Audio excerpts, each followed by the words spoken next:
ಊರಿನ ಕ್ಷೇತ್ರ ದೇವತೆಯಾದಂತಹ ಆಂಜನೇಯ ಸ್ವಾಮಿ ಈ ಕೆಲವೇ ಕ್ಷಣಗಳಲ್ಲಿ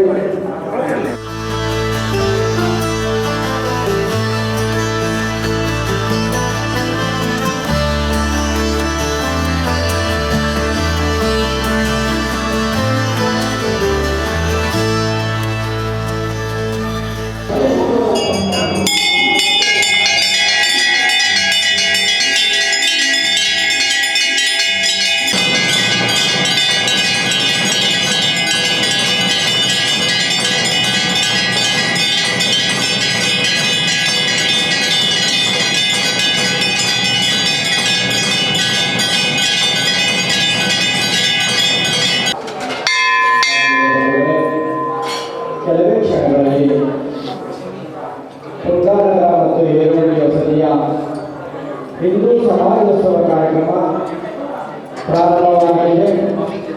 ಹಾಗಾಗಿ ಕೆಲವೇ ಕ್ಷಣಗಳಲ್ಲಿ ಗೋಮಾತೆಯ ಪೂಜೆ ಪ್ರಾರಂಭವಾಗ್ತಾ ಇದೆ. ಗೋಮಾತೆಯ ಪೂಜೆ ಪ್ರಾರಂಭವಾದ ತಕ್ಷಣ ಶೋಭಾಯಾತ್ರೆ ಪ್ರಾರಂಭವಾಗುತ್ತದೆ. ಹಾಗಾಗಿ ಶೋಭಾಯಾತ್ರೆಗೆ ಏನು ಸಿದ್ಧ ಮಾಡಿಕೊಳ್ಬೇಕು, ಎಲ್ಲರೂ ಕೂಡ ಬೇಗ ಶೀಘ್ರ ಸಿದ್ಧತೆ ಮಾಡಿಕೊಳ್ಬೇಕು. ಎಲ್ಲ ಕಾರ್ಯಕರ್ತರು ಕೂಡ ಬೇಗ ಗೋಮಾತೆ ಬಳಿ ಬರಬೇಕು. 9:30ಕ್ಕೆ ಸರಿಯಾಗಿ ಶೋಭಾಯಾತ್ರೆ ಪ್ರಾರಂಭ ಆಗಬೇಕು. ಜೈ ಶ್ರೀರಾಮ್. ಪ್ರಾರಂಭ ಮಾಡತಕ್ಕಂಥದ್ದು ನಮ್ಮೆಲ್ಲರ ಸುವ್ಯವಸ್ಥೆ ಇದೆ. ಹಾಗಾಗಿ ಬೇಗ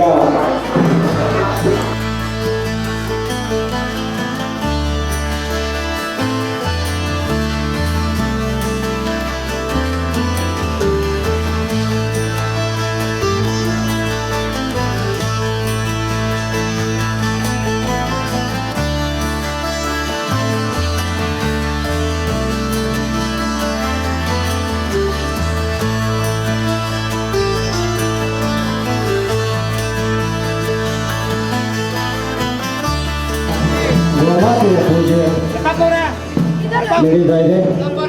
ಎಲ್ಲರೂ ಕೂಡ ಗೋಮಾತೆಯಲ್ಲಿ ಪ್ರಾರ್ಥನೆಯನ್ನು ಮಾಡೋಣ. ಇವತ್ತಿನ ಈ ಒಂದು ಕಾರ್ಯಕ್ರಮ ನಿರ್ವಿಘ್ನವಾಗಿ ನೆರವೇರಲೆಂದು ಗೋಮಾತೆಯಲ್ಲೂ ಪ್ರಾರ್ಥನೆಯನ್ನು ಮಾಡ್ತಾ ಗೋ ಪೂಜೆಯನ್ನ ಪೂರ್ಣ ಮಾಡೋಣ. ಹಾಗೆ ಶೋಭಾಯಾತ್ರೆಗೆ ಸಿದ್ಧತೆ ಮಾಡ್ಕೊಳ್ಬೇಕು. ಏನೇನು ವ್ಯವಸ್ಥೆ ಬೇಕೋ ಸಿದ್ಧತೆ ಮಾಡ್ಕೊಳ್ಬೇಕು. ಯಾರ್ಯಾರು ಬಂದಿದ್ದಾರೆ ಅವ್ರ ಮುಖಾಂತರ ಪ್ರಾರಂಭ ಆಗಲಿ. ಏಕೆಂದರೆ 9 ಸಮಯ ಮುಂದೆ ಹೋಗ್ತಾ ಇದೆ. ಹರಿ ಓಂ. ಗೋಮಾತೆಯ ಚರಣದಲ್ಲಿ ಪ್ರಾರ್ಥನೆಯನ್ನ ಮಾಡ್ತಾ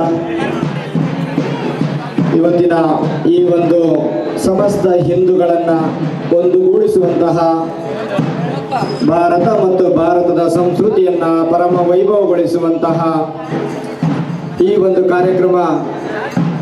ಸರಿ, ಎಲ್ಲೂ ಹೋಗ್ತೀರಾ? ಆಗೋದಿಲ್ಲ, ಆ ಕಡೆ ಹೋಗ್ಬೇಕು ದಯವಿಟ್ಟು.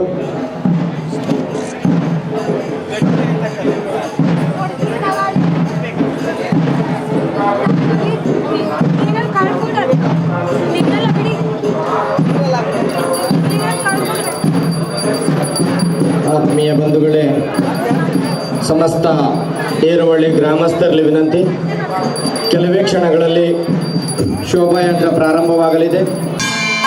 ಸಮಸ್ತ ಹಿಂದೂಗಳ ಸಹಾಯದಿಂದ ಕೆಲವೇ ಕ್ಷಣಗಳಲ್ಲಿ ಶೋಭಾಯಾತ್ರೆ ಪ್ರಾರಂಭ ಆಗ್ತಾ ಇದೆ.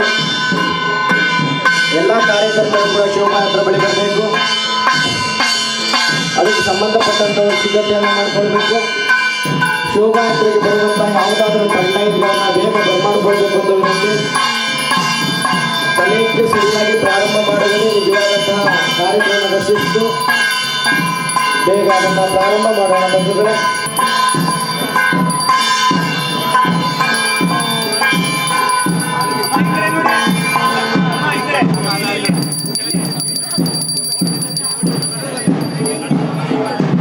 ಎಲ್ಲ ಈ ಕಡೆ ನೋಡಿ.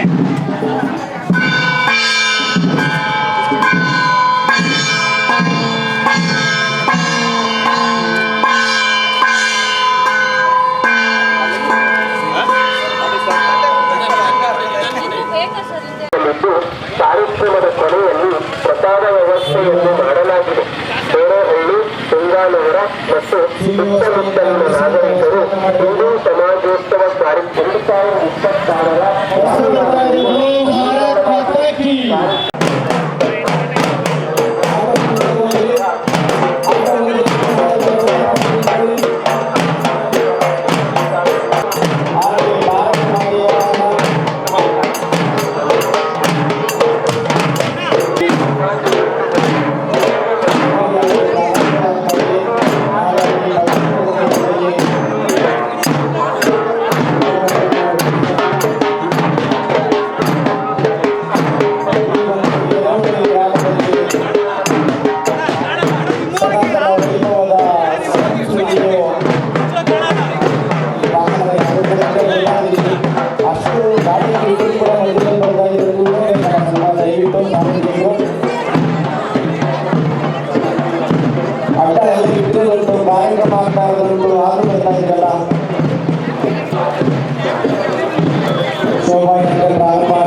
ಸಂಬಂಧಪಟ್ಟಂತಹ ಅಧಿಕಾರಿಗಳು ವ್ಯವಸ್ಥಾಪಕರು ಸಮಾಜೋತ್ಸವ ಕಾರ್ಯಕ್ರಮಕ್ಕೆ ಬಂದು ಯಶಸ್ವಿಗೊಳಿಸಬೇಕೆಂದು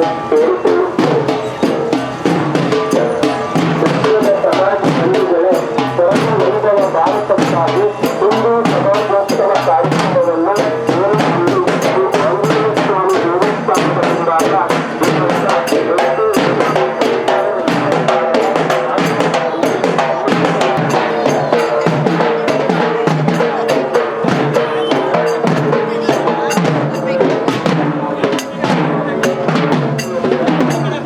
ದೇವಸ್ಥಾನದ ಮುಂಭಾಗ ಭಾನುವಾರದಂದು ಹಮ್ಮಿಕೊಳ್ಳಲಾಗಿದೆ. ಕಾರ್ಯಕ್ರಮಗಳು ಬೆಳಗ್ಗೆ 9:30ರಿಂದ ಪ್ರಾರಂಭವಾಗಿ ತದನಂತರದಲ್ಲಿ ಕೆಲಸ ಮೊದಲು ಮಹಾಪುರುಷರ ವೇಷಭೂಷಣಗಳೊಂದಿಗೆ ಶೋಭಾಯಾತ್ರೆಯು ಶ್ರೀ ಆಂಜನೇಯ ಸ್ವಾಮಿ ದೇವಸ್ಥಾನದಿಂದ ಹೊರಟು ಮಹಾಲಕ್ಷ್ಮಿ ದೇವಸ್ಥಾನದ ನಿರ್ಮಾಣದ ರಸ್ತೆ ವೆಂಕಟೇಶ್ವರ ಗೋರಕ್ಕಾಗಿ ಅದರಲ್ಲಿ ಉದ್ಯಾನವನ್ನು ತಲುಪಿ ಆಂಜನೇಯ ಸ್ವಾಮಿ ದೇವಸ್ಥಾನದ ಮುಂಭಾಗದಲ್ಲಿ ಸಂಪನ್ನಗೊಳ್ಳಲಿದೆ. ನಂತರದಲ್ಲಿ ಸಭಾ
ಭಾರತದ ಸನಾತನ ಧರ್ಮವೆಂದರೆ ಅಸತ್ಯದಿಂದ ಸತ್ಯದೆಡೆಗೆ, ಅಧರ್ಮದಿಂದ ಧರ್ಮದೆಡೆಗೆ, ಹಿಂಸೆಯಿಂದ ಅಹಿಂಸೆಯೆಡೆಗೆ, ಅಜ್ಞಾನದಿಂದ ಜ್ಞಾನದೆಡೆಗೆ, ಜನನ ಮರಣ ಚಕ್ರದಿಂದ ಮೋಕ್ಷದೆಡೆಗೆ ಕರೆದುಕೊಂಡೋಗುವಂತಹ ಜ್ಞಾನ ಸಾಗರದ ಗುರು ಪರಂಪರೆಯಾಗಿದೆ.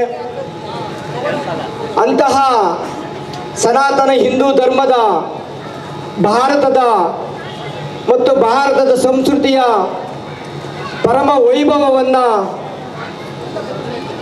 ಜಾಗೃತಗೊಳಿಸುವ ಸಲುವಾಗಿ, ಭಾರತವನ್ನು ವಿಶ್ವಗುರುವನ್ನಾಗಿ ಮಾಡುವ ಸಲುವಾಗಿ ಹಿಂದೂ ಸಮಾಜೋತ್ಸವ ಸಮಿತಿ ಅಂತಕ್ಕಂಥದ್ದು ಗ್ರಾಮದಿಂದ ಅಂತಾರಾಷ್ಟ್ರೀಯ ಮಟ್ಟದವರೆಗೆ ಲಕ್ಷಾಂತರ ಕಾರ್ಯಕ್ರಮಗಳನ್ನು ಆಯೋಜನೆ ಮಾಡಿದೆ. ಅದರ ನಿಮಿತ್ತವಾಗಿ ಈ ದಿನ ಈ ಒಂದು ಪುಣ್ಯಕ್ಷೇತ್ರ ಆಂಜನೇಯ ಕ್ಷೇತ್ರದಲ್ಲಿ ತುಂಗಾನಗರ ಮತ್ತು ಏರವಳ್ಳಿ ವಸತಿಯ ವತಿಯಿಂದ ಹಿಂದೂ ಸಮಾಜೋತ್ಸವ ಕಾರ್ಯಕ್ರಮವನ್ನು ಅದ್ದೂರಿಯಿಂದ ಆಯೋಜನೆ ಮಾಡಲಾಗಿದೆ. ಹಾಗಾಗಿ ಈಗ ನಾವು ಈ ಕಾರ್ಯಕ್ರಮವನ್ನು ಓಂಕಾರದೊಂದಿಗೆ ನಾವು ಪ್ರಾರಂಭ ಮಾಡೋಣ. ನೇರ ಆಳವಾದ ದೀರ್ಘವಾದ ಶ್ವಾಸವನ್ನು ತುಂಬುತ್ತಾ ಓಂಕಾರವನ್ನು ಹೇಳೋಣ.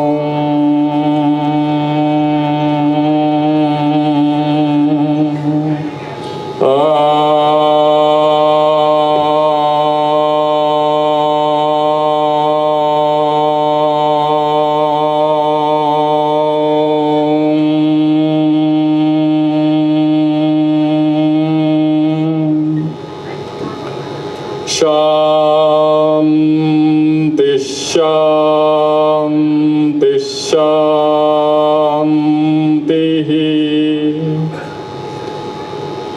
ನಾವು ಈಗ 8 ಬಾರಿ ಓಂಕಾರವನ್ನು ಹೇಳಿದ್ವಿ. ಯಾಕೆಂದರೆ ಈ ಒಂದು ನವಯುಗ ಸನಾತನ ಧರ್ಮ ಸ್ಥಾಪನೆ ಆಗಬೇಕು ಅಂದರೆ 1-2 ಓಂಕಾರದ ಶಕ್ತಿ ಸಾಕಾಗಲ್ಲ. ಅಷ್ಟ ದಿಕ್ಕುಗಳಿಂದ ಅಷ್ಟಶಕ್ತಿಯರ ದಿವ್ಯ ಶಕ್ತಿ ನಮ್ಮೆಲ್ಲರಿಗೂ ಅವಶ್ಯಕತೆ ಇದೆ. ಹಾಗಾಗಿ 8 ಬಾರಿ ಓಂಕಾರವನ್ನು ನಾವೆಲ್ಲರೂ ಉಚ್ಚಾರಣೆ ಮಾಡಿದ್ದೀವಿ. ಈಗ ಪ್ರತಾಪ್ ರವರಿಂದ ಗಣೇಶ ಸ್ತುತಿ. ಮಹಾಗಣಪತೆ ಪಾಲಯ,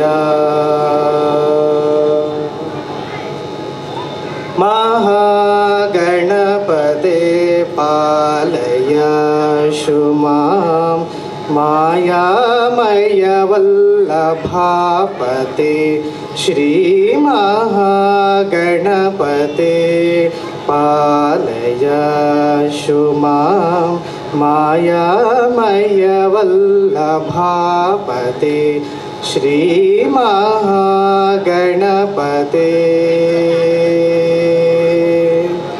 ಪಾಲಯ.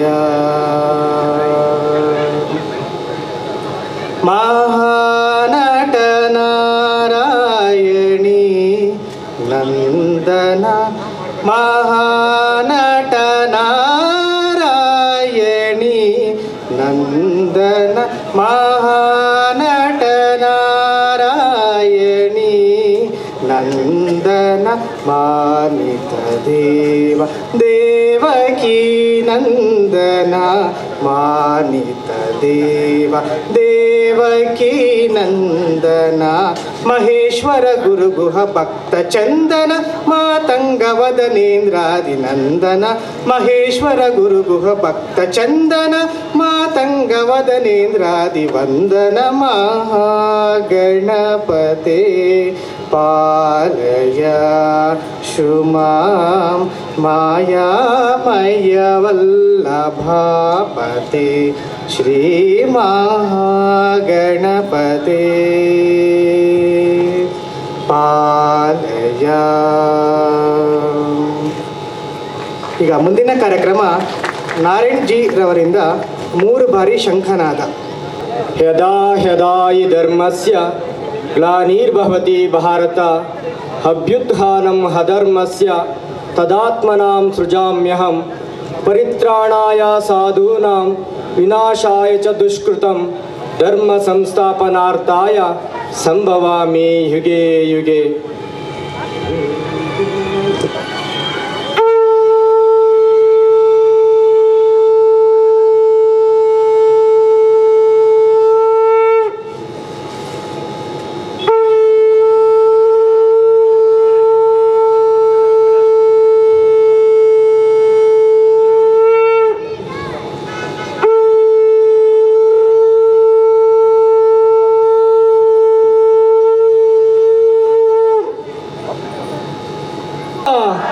ಜೈ ಶ್ರೀರಾಮ್. ಬಜರಂಗ ಬಲಿ ಹನುಮಾನ್ ಕಿ, ಬಜರಂಗ ಬಲಿ ಹನುಮಾನ್ ಕಿ.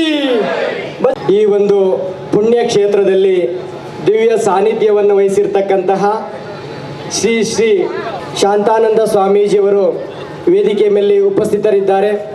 ಇವರ ಒಂದು ಕಿರು ಪರಿಚಯವೆಂದರೆ ಸ್ವಾಮೀಜಿಯವರು 1970ರಿಂದ ಓಂಕಾರಾಶ್ರಮದ ಅಧ್ಯಕ್ಷರಾಗಿ ಮತ್ತು 1995ರಿಂದ 96ರಲ್ಲಿ ಋಷಿಕೇಶದಲ್ಲಿ ಜಪ ತಪ ಸಾಧನೆಯನ್ನು ಮಾಡಿ ಹಾಗೂ ಅಖಂಡ ರಾಮಕೃಷ್ಣ ಸ್ಮರಣೆ, ದುರ್ಗಾ ಪೂಜೆ ಹಾಗೂ ಸ್ವಾಮಿ ವಿವೇಕಾನಂದರ ಜಯಂತಿಯಂದು ಪ್ರತಿಭಾವಂತ ವಿದ್ಯಾರ್ಥಿಗಳಿಗೆ ಸನ್ಮಾನ ಮಾಡುವುದರ ಮುಖಾಂತರ ವಿದ್ಯಾರ್ಥಿಗಳ ಏಕಾಗ್ರತೆಗೋಸ್ಕರ ಅವರಿಗೆ ಮಾರ್ಗದರ್ಶನವನ್ನು ಮಾಡುವುದರ ಮುಖಾಂತರ ಹಾಗೂ ಈ ವಿಭಾಗದಲ್ಲಿ ಯಾವುದೇ ರೀತಿಯಾದಂತಹ ಧಾರ್ಮಿಕ ಕಾರ್ಯಕ್ರಮಗಳಾದರೂ ಕೂಡ ಎಲ್ಲ ಕಾರ್ಯಕ್ರಮದಲ್ಲಿ ಭಾಗವಹಿಸಿ ನಮಗೆ ಆಶೀರ್ವಚನ ಮತ್ತು ನೀಡುತ್ತಿದ್ದಾರೆ.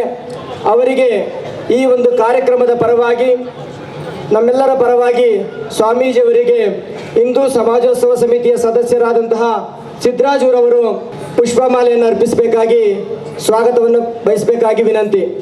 ಎಲ್ಲರೂ ಹೇಳುವ ಆಚಾರ್ಯ ದೇವೋಭವ, ಆಚಾರ್ಯ ದೇವೋಭವ, ಆಚಾರ್ಯ ದೇವೋಭವ. ಜೈ ಶ್ರೀರಾಮ್, ಜೈ ಶ್ರೀರಾಮ್. ಶ್ರೀಯುತ ರೇಣುಕಪ್ಪನವರು ಇವರು ಕೂಡ ಸ್ಥಳೀಯ ನಿವಾಸಿಯಾಗಿದ್ದಾರೆ, ಸಮಾಜ ಸೇವಕರಾಗಿದ್ದಾರೆ. ಇಂತಹ ಯಾವುದೇ ಒಂದು ಧಾರ್ಮಿಕ ಕಾರ್ಯಕ್ರಮ ಇದ್ದರೂ ಕೂಡ ಅದರಲ್ಲಿ ಸಹಭಾಗ ಮಾಡಿ ಹೆಚ್ಚು ಪ್ರೋತ್ಸಾಹವನ್ನು ಕೊಡುವಂಥ ಪ್ರಯತ್ನ ಮಾಡ್ತಾ ಇದ್ದಾರೆ. ಹಾಗೆ ಕಾರ್ಯಕ್ರಮದ ಮಾಧ್ಯ ಗಣ್ಯರಾದಂತಹ ಜಯಶ್ರೀ ಭಟ್ ಅವರವರು ಕೂಡ ವೇದಿಕೆಗೆ ಆಗಮನ ಮಾಡಬೇಕಾಗಿ ವಿನಂತಿ. ಈ ಒಂದು ಸಮಿತಿಯ ಪರವಾಗಿ ನಾವು ಸ್ವಾಗತವನ್ನು ಬಯಸ್ತೇವೆ. ದಿಕ್ಸೂಚಿ ಭಾಷಣಕಾರರಾಗಿ ಸ್ವಾಮಿ ವಿವೇಕಾನಂದರಂತೆ ನಿರಂತರ ಸಮಾಜಕ್ಕೆ ಯುವಕರಿಗೆ ಮಾರ್ಗದರ್ಶನ ಮಾಡ್ತಾ ಇರತಕ್ಕಂತಹ ಮಹೇಶ್ ಕುಮಾರ್ ಅವರು ಕೂಡ ಈ ಒಂದು ಕಾರ್ಯಕ್ರಮಕ್ಕೆ ಬಂದಿದ್ದಾರೆ. ಅವರ ಪರಿಚಯವೆಂದರೆ ಮಹೇಶ್ ಕುಮಾರ್ ಅವರು MBAಯಲ್ಲಿ ಪದವಿಯನ್ನು ಪಡೆದಿದ್ದಾರೆ ಮಾನವ ಸಂಪನ್ಮೂಲದಲ್ಲಿ. ಹಾಗೆ ಕೌಶಲ್ಯಾಭಿವೃದ್ಧಿ ಮತ್ತು ಸಬಲೀಕರಣ ಸಮಿತರಾಗಿರುವಂತಹ ಅರ್ಥ ಫೌಂಡೇಶನ್ ಸಂಸ್ಥೆಯ ಸಂಸ್ಥಾಪಕ ಅಧ್ಯಕ್ಷರಾಗಿದ್ದಾರೆ. ತಮ್ಮ ವೃತ್ತಿಪರ ಜೀವನದ ಜೊತೆಗೆ ಸಮಾಜ ಸೇವೆಯಲ್ಲಿ ಸಕ್ರಿಯವಾಗಿ ತೊಡಗಿಸಿಕೊಂಡಿರುವಂತಹ ಇವರು ಅನುಭವ ಮತ್ತು ದೃಷ್ಟಿಕೋನದ ಮೂಲಕ ಯುವ ಮನಸ್ಸುಗಳಿಗೆ ಸ್ವಾಮಿ ವಿವೇಕಾನಂದರಂತೆ ಪ್ರೇರಣೆ ನೀಡುವಂತಹ ಗೌರವಾನ್ವಿತ ಸಾರ್ವಜನಿಕ ವಕ್ತಾರರಾಗಿದ್ದಾರೆ. ಬಾಲ್ಯದಿಂದಲೇ RSSನ ಸಕ್ರಿಯ ಸ್ವಯಂ ಸೇವಕರಾಗಿದ್ದು ಇವರಲ್ಲಿ ಶಿಸ್ತು, ಸೇವಾಭಾವ ಮತ್ತು ರಾಷ್ಟ್ರ ನಿರ್ಮಾಣದ ಮೌಲ್ಯಗಳನ್ನು ಗಟ್ಟಿಗೊಳಿಸಿದೆ. ಪ್ರಸ್ತುತ ರಾಷ್ಟ್ರೀಯ ಸ್ವಯಂ ಸೇವಕ ಸಂಘದ ಬೆಂಗಳೂರು ಉತ್ತರ ವಿಭಾಗದ ಶಾರೀರಿಕ ಪ್ರಮುಖರಾಗಿ ಜವಾಬ್ದಾರಿಯನ್ನು ನಿರ್ವಹಿಸುತ್ತಿದ್ದಾರೆ. ಅವರಿಗೆ ಈ ಒಂದು ಶಾಖೆಯ ಸೇವಾಕರ್ತರಾದಂತಹ ವೆಂಕಟೇಶ್ ರವರಿಂದ ಮಾಲಾರ್ಪಣೆಯನ್ನು ಮಾಡಬೇಕಾಗಿ ಸ್ವಾಗತವನ್ನು ವಹಿಸಬೇಕಾಗಿ ವಿನಂತಿ. ಹರ ಹರ ಹರ ಹರ ಹರ ಹರ.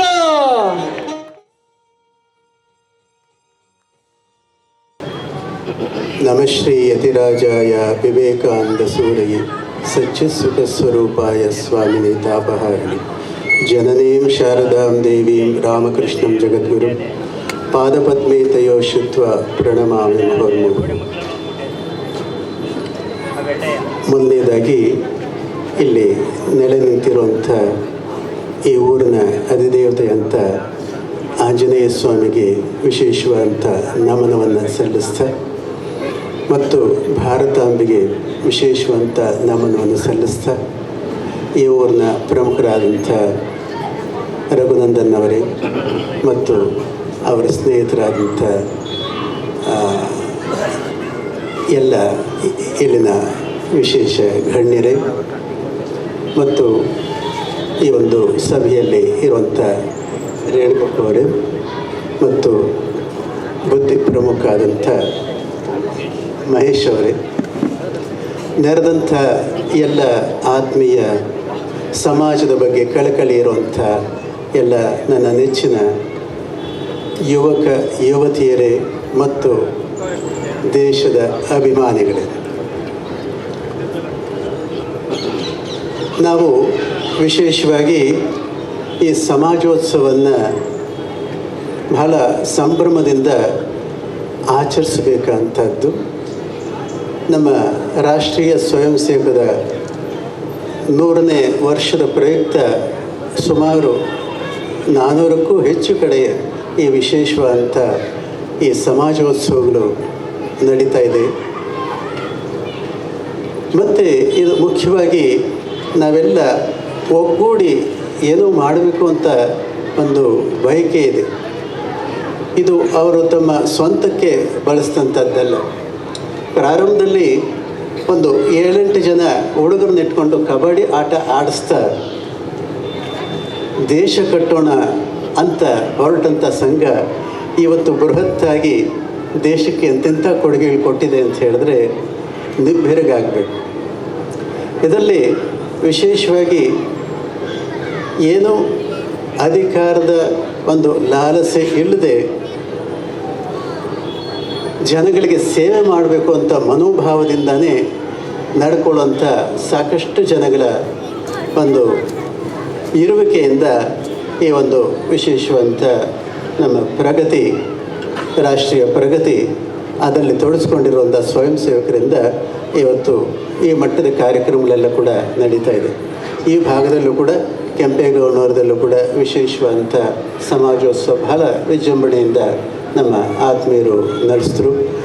ಹಾಗೆ ಇವತ್ತು ಹೇರೋಹಳ್ಳಿಯ ಈ ಪ್ರಮುಖವಾದಂಥ ಸ್ಥಳದಲ್ಲೂ ಕೂಡ ಈ ಒಂದು ಕಾರ್ಯಕ್ರಮ ನಡೀತಾ ಇದೆ. ವೇದಘೋಷ, ಓಂಕಾರ ಇವನ್ನೆಲ್ಲ ಕೂಡ ಮಾಡಿದ್ವಿ. ವೇದಘೋಷ, ಈ ವೇದಗಳು ನಮಗೆ ಸಿಕ್ಕಿ 10,000 ವರ್ಷಕ್ಕೂ ಹಿಂದೆಯಿಂದ ಬಂದಂಥದ್ದು. ಅದು ಯಾವುದೇ ಪ್ರತಿ ಇಲ್ಲದೆ ಬಾಯಿಂದ ಬಾಯಿಗೆ ಬಂದಂಥದ್ದು. ಅದಕ್ಕೆ ಅಪೌರುಷೇಯ ಅಂತ ಕೂಡ ಹೇಳ್ತಾರೆ. ಹಾಗೆ ಇವತ್ತು ಎಲ್ಲ ಊರುಗಳಲ್ಲೂ ಕೂಡ ಯಾವ ರಾಮ ಮಂದಿರಗಳು ಆಗಿವೆ, ಹನುಮಂತನ ದೇವಸ್ಥಾನಗಳಾಗಿವೆ. ರಾಮನ ಮಂದಿರ ಇಲ್ಲ ಅಂದರೂ ಕೂಡ ಹನುಮಂತನ ದೇವಸ್ಥಾನ ಪ್ರತಿಯೊಂದು ಹಳ್ಳಿಯಲ್ಲೂ ಕೂಡ ಇವತ್ತು ನಾವು ನೋಡಲಿಕ್ಕಿದೆ. ಇದರ ಒಂದು ಚಿಹ್ನೆ ಏನಂತ ಹೇಳಿದ್ರೆ ಪ್ರಭು ಭಕ್ತಿ. ನಾವು ವಿಶೇಷವಾಗಿ ಆ ಶರಣಾಗತಿ ಇತ್ತಂತ ಹೇಳಿದ್ರೆ ಆ ಪ್ರಭುಗಿಂತ ಹೆಚ್ಚಾಗಿ ಭಗವಂತ ನಮಗೆ ಅನುಗ್ರಹ ಮಾಡ್ತಾನೆ ಅನ್ನೋದಕ್ಕೆ ನಾವು ಹಳ್ಳಿಯಲ್ಲೂ ಗಲ್ಲಿಯಲ್ಲೂ ಕೂಡ ಈ ಆಂಜನೇಯನ ದೇವಸ್ಥಾನಗಳನ್ನು ನೋಡಿದಾಗ ಅನ್ನಿಸದೇ ಇರಲಿಕ್ಕೆ ಸಾಧ್ಯ ಇಲ್ಲ. ಹಾಗೆ ಈ ಒಂದು ರಾಮನನ್ನು ಭೇಟಿ ಮಾಡಬೇಕಂದ್ರೆ ಕೂಡ ಒಂದು ಅಲ್ಲಿ ಸುಗ್ರೀವ ಕಳಿಸ್ಬೇಕಂತ ಹೇಳಿದ್ರೆ ಬ್ರಾಹ್ಮಣ ವೇಷದಲ್ಲಿ ಹನುಮಂತ ಬರುವಂಥ ಪ್ರಸಂಗ. ಆತ ಆಡಿದಂಥ ಒಂದೊಂದು ಮಾತನ್ನು ಕೂಡ ರಾಮ ಎಷ್ಟು ಮೆಚ್ಕೊಳ್ತಾನೆ ಅಂತ ಹೇಳಿದ್ರೆ ಆತ ಹೇಳ್ತಾನೆ, ಲಕ್ಷ್ಮಣ ಜೊತೆ ಹೇಳ್ತಾನೆ. ಈತ ಮಾತಾಡ್ತಾ ಇರುವಂಥ ಮಾತುಗಳೆಲ್ಲ ಕೂಡ ತುಂಬ ತರ್ಕಬದ್ಧವಾಗಿದೆ, ವ್ಯಾಕರಣಬದ್ಧವಾಗಿದೆ ಮತ್ತು ಚೇತೋಹಾರಿಯಾಗಿದೆ ಅಂಥೇಳಿ. ಅಷ್ಟು ಅದ್ಭುತವಾಗಿ ಮೊದಲನೇ ಭೇಟಿಯಲ್ಲೇ ರಾಮನ ಜೊತೆ ಹನುಮಂತ ಮಾತಾಡಿದಂತಾಗಿ. ಅದಕ್ಕೆ ಒಂದು ಗಾದೆ ಇದೆ, ಮಾತೆ ಮಹಾಮಾತೆ, ಮಾತೆ ಸರಸ್ವತಿ, ಮಾತೆ ಮೃತ್ಯು ಕೂಡ. 4-6 ಜನ ಒಳ್ಳೆ ಮಾತಾಡಿ ಒಂದು ಊರನ್ನು ಬೆಳೆಸ್ಬೋದು, ದೇಶವನ್ನು ಕಟ್ಬೋದು. ಅದೇ 4-6 ಜನ ಸೇರಿಕೊಂಡು ದೇಶದ್ರೋಹಿ ಕೆಲಸಗಳು ಮಾಡಿ ನಾವು ಅಧೋಪತನಕ್ಕೆ ಹೋಗೋದಕ್ಕೂ ಕೂಡ ಸಾಧ್ಯತೆಗಳಿದೆ. ಮಾತು, ಆ ಮಾತಿನಿಂದನೇ ಎಷ್ಟೋ ಇವತ್ತು ಕೆಲಸಗಳು ಆಗ್ತಾ ಇರುವಂಥದ್ದು. ಇನ್ನು ಈ ರಾಮಾಯಣದ ಇದಕ್ಕೆ ಬಂದರೆ 8,000 ವರ್ಷ ಇತಿಹಾಸ ಇರುವಂಥದ್ದು. 8,000 ವರ್ಷ ಹಿಂದೆ ಇದ್ದಂಥ ರಾಮನ ಇವತ್ತು ಕೂಡ ನಾವು ನೆನೆಸ್ತೀವಿ ಅಂತ ಹೇಳಿದ್ರೆ ಅದು ಎಷ್ಟು ಅಜರಾಮರವಾಗಿ ಇರುವಂಥದ್ದು. ಇವತ್ತು ರಾಮ ಮಂದಿರವನ್ನು ಕೂಡ ನಾವೆಲ್ಲ ಕಟ್ಟಿ ಆನಂದ ಪಡ್ತಾ ಇರುವಂಥ ಸಂಗತಿ, ಇದೆಲ್ಲ ಕೂಡ ನೋಡಿದಾಗ ಎಷ್ಟು ವಿಶೇಷ ಅಂತ ನಾವು ಭಾವಿಸ್ಬೇಕಾಗುತ್ತೆ. ಮನೆಯಲ್ಲಿ ಯಾವುದೇ ಮಕ್ಕಳು ಹುಟ್ಟಲಿ ರಾಮ ಲಕ್ಷ್ಮಣ ಅಂತಲೇ ಹೆಸರುಗಳು ಇಡ್ತೀವಿ. ಇನ್ನೂ ಒಂದು ಮಗ ಆಯ್ತು ಅಂತ ಹೇಳಿದ್ರೆ ಭರತ ಅಂತಲೇ ಹೇಳ್ತೀವಿ. ಇನ್ನು ಅವಳಿ ಜವಳಿ ಮಕ್ಕಳಾದರೆ ಲವಕುಶ ಅಂತಲೇ ನಾವು ಇಡಲಿಕ್ಕೆ ಇಷ್ಟಪಡ್ತೀವಿ. ಹಾಗೆ ಆ ರಾಮನ ಪರಂಪರೆಯನ್ನು ನಮ್ಮ ಹಿಂದೂ ಜನ ಬಿಡದಂಗೆ ಇವತ್ತಿಗೂ ಕೂಡ ಕಥೆ ರೂಪದಲ್ಲಾಗಿರ್ಬೋದು, ರಾಮಾಯಣದ ಮೂಲ ವಾಲ್ಮೀಕಿ ರಾಮಾಯಣ ಬಿಟ್ಟು ಇವತ್ತು ಎಷ್ಟೊಂದು ರಾಮಾಯಣ ಬಂದಿದೆ, ಕುವೆಂಪು ಅವರ ರಾಮಾಯಣವೂ ಕೂಡ ಬಂದಿದೆ. ಪ್ರತಿಯೊಂದರಲ್ಲೂ ಕೂಡ ಆ ರಾಮನ ವಿಶೇಷವಂತ ಮರ್ಯಾದಾ ಪುರುಷೋತ್ತಮ ಅನ್ನುವಂಥದ್ದನ್ನ ಪ್ರತಿಬಿಂಬಿಸಲಾಗಿದೆ. ಮನುಷ್ಯ ಅಂದರೆ ಹೇಗಿರಬೇಕು, ಕುಟುಂಬದ ವ್ಯವಸ್ಥೆ ಅಂದರೆ ಹೇಗಿರಬೇಕು ಅನ್ನೋಂಥದ್ದನ್ನ ರಾಮನಿಂದ ನಾವು ಬಹಳ ಕಲೀಲಿಕ್ಕಿದೆ. ಅದಕ್ಕೆ ನಾವು ರಾಮಾಯಣವನ್ನು ವಿಶೇಷವಾಗಿ ಮನನ ಮಾಡಬೇಕು, ಚಿಂತನೆ ಮಾಡಬೇಕು, ಮತ್ತು ಓದಬೇಕು. ಮತ್ತು ಸುಂದರಕಾಂಡವನ್ನು ವಿಶೇಷವಾಗಿ ಪಾರಾಯಣಗಳು ಮಾಡಬೇಕು ಅಂತೇಳಿ ಹೇಳ್ತಾರೆ. ರಾಮಾಯಣ ಭಾರತಗಳನ್ನು ನಾವು ಮಕ್ಕಳಿಗೆ ಕಥಾರೂಪದಲ್ಲಿ ಹೇಳಬೇಕು. ನಮ್ಮ ಶಿವಾಜಿ ಘಟ್ಟಕ್ಕೆ ಬಂತಂತ ಹೇಳಿದ್ರೆ ಅಖಂಡ ಹಿಂದೂ ಸಾಮ್ರಾಜ್ಯವನ್ನು ಕನಸು ಕಾಣಿದಂಥ ವಿಶೇಷ ವ್ಯಕ್ತಿ ಛತ್ರಪತಿ ಶಿವಾಜಿ. ಛತ್ರಪತಿ ಅಂತ ಹೇಳಿದ ತಕ್ಷಣ ಶಿವಾಜಿ ಅಂತ ಎಲ್ರಿಗೂ ಕೂಡ ಮನಸ್ಸಲ್ಲಿ ಮೂಡುವಂಥದ್ದು. ಶಿವಾಜಿ ಆ ಮಟ್ಟಕ್ಕೆ ಆಗಬೇಕಂತ ಹೇಳಿದ್ರೆ ಅವರ ತಾಯಿ ಯಾವಾಗೂ ಕೂಡ ತಾನು ಗರ್ಭಿಣಿ ಆದಾಗ ತಾನು ದುರ್ಗೆ ಅಂತ ಭಾವಿಸ್ತಾ ಇದ್ಲು.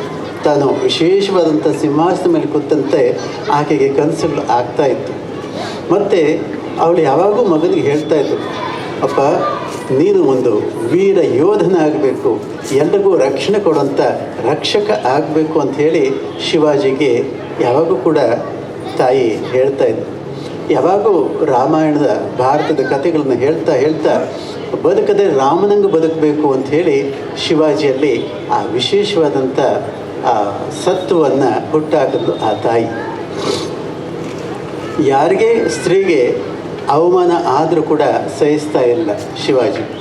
ತಕ್ಷಣ ತಾನೇನಾದರೂ ಒಂದು ಮಾಡಲೇಬೇಕು ಅಂಥೇಳಿ ಪಣ ತೊಟ್ಟು ಮಾಡ್ತಾ ಇದ್ದ.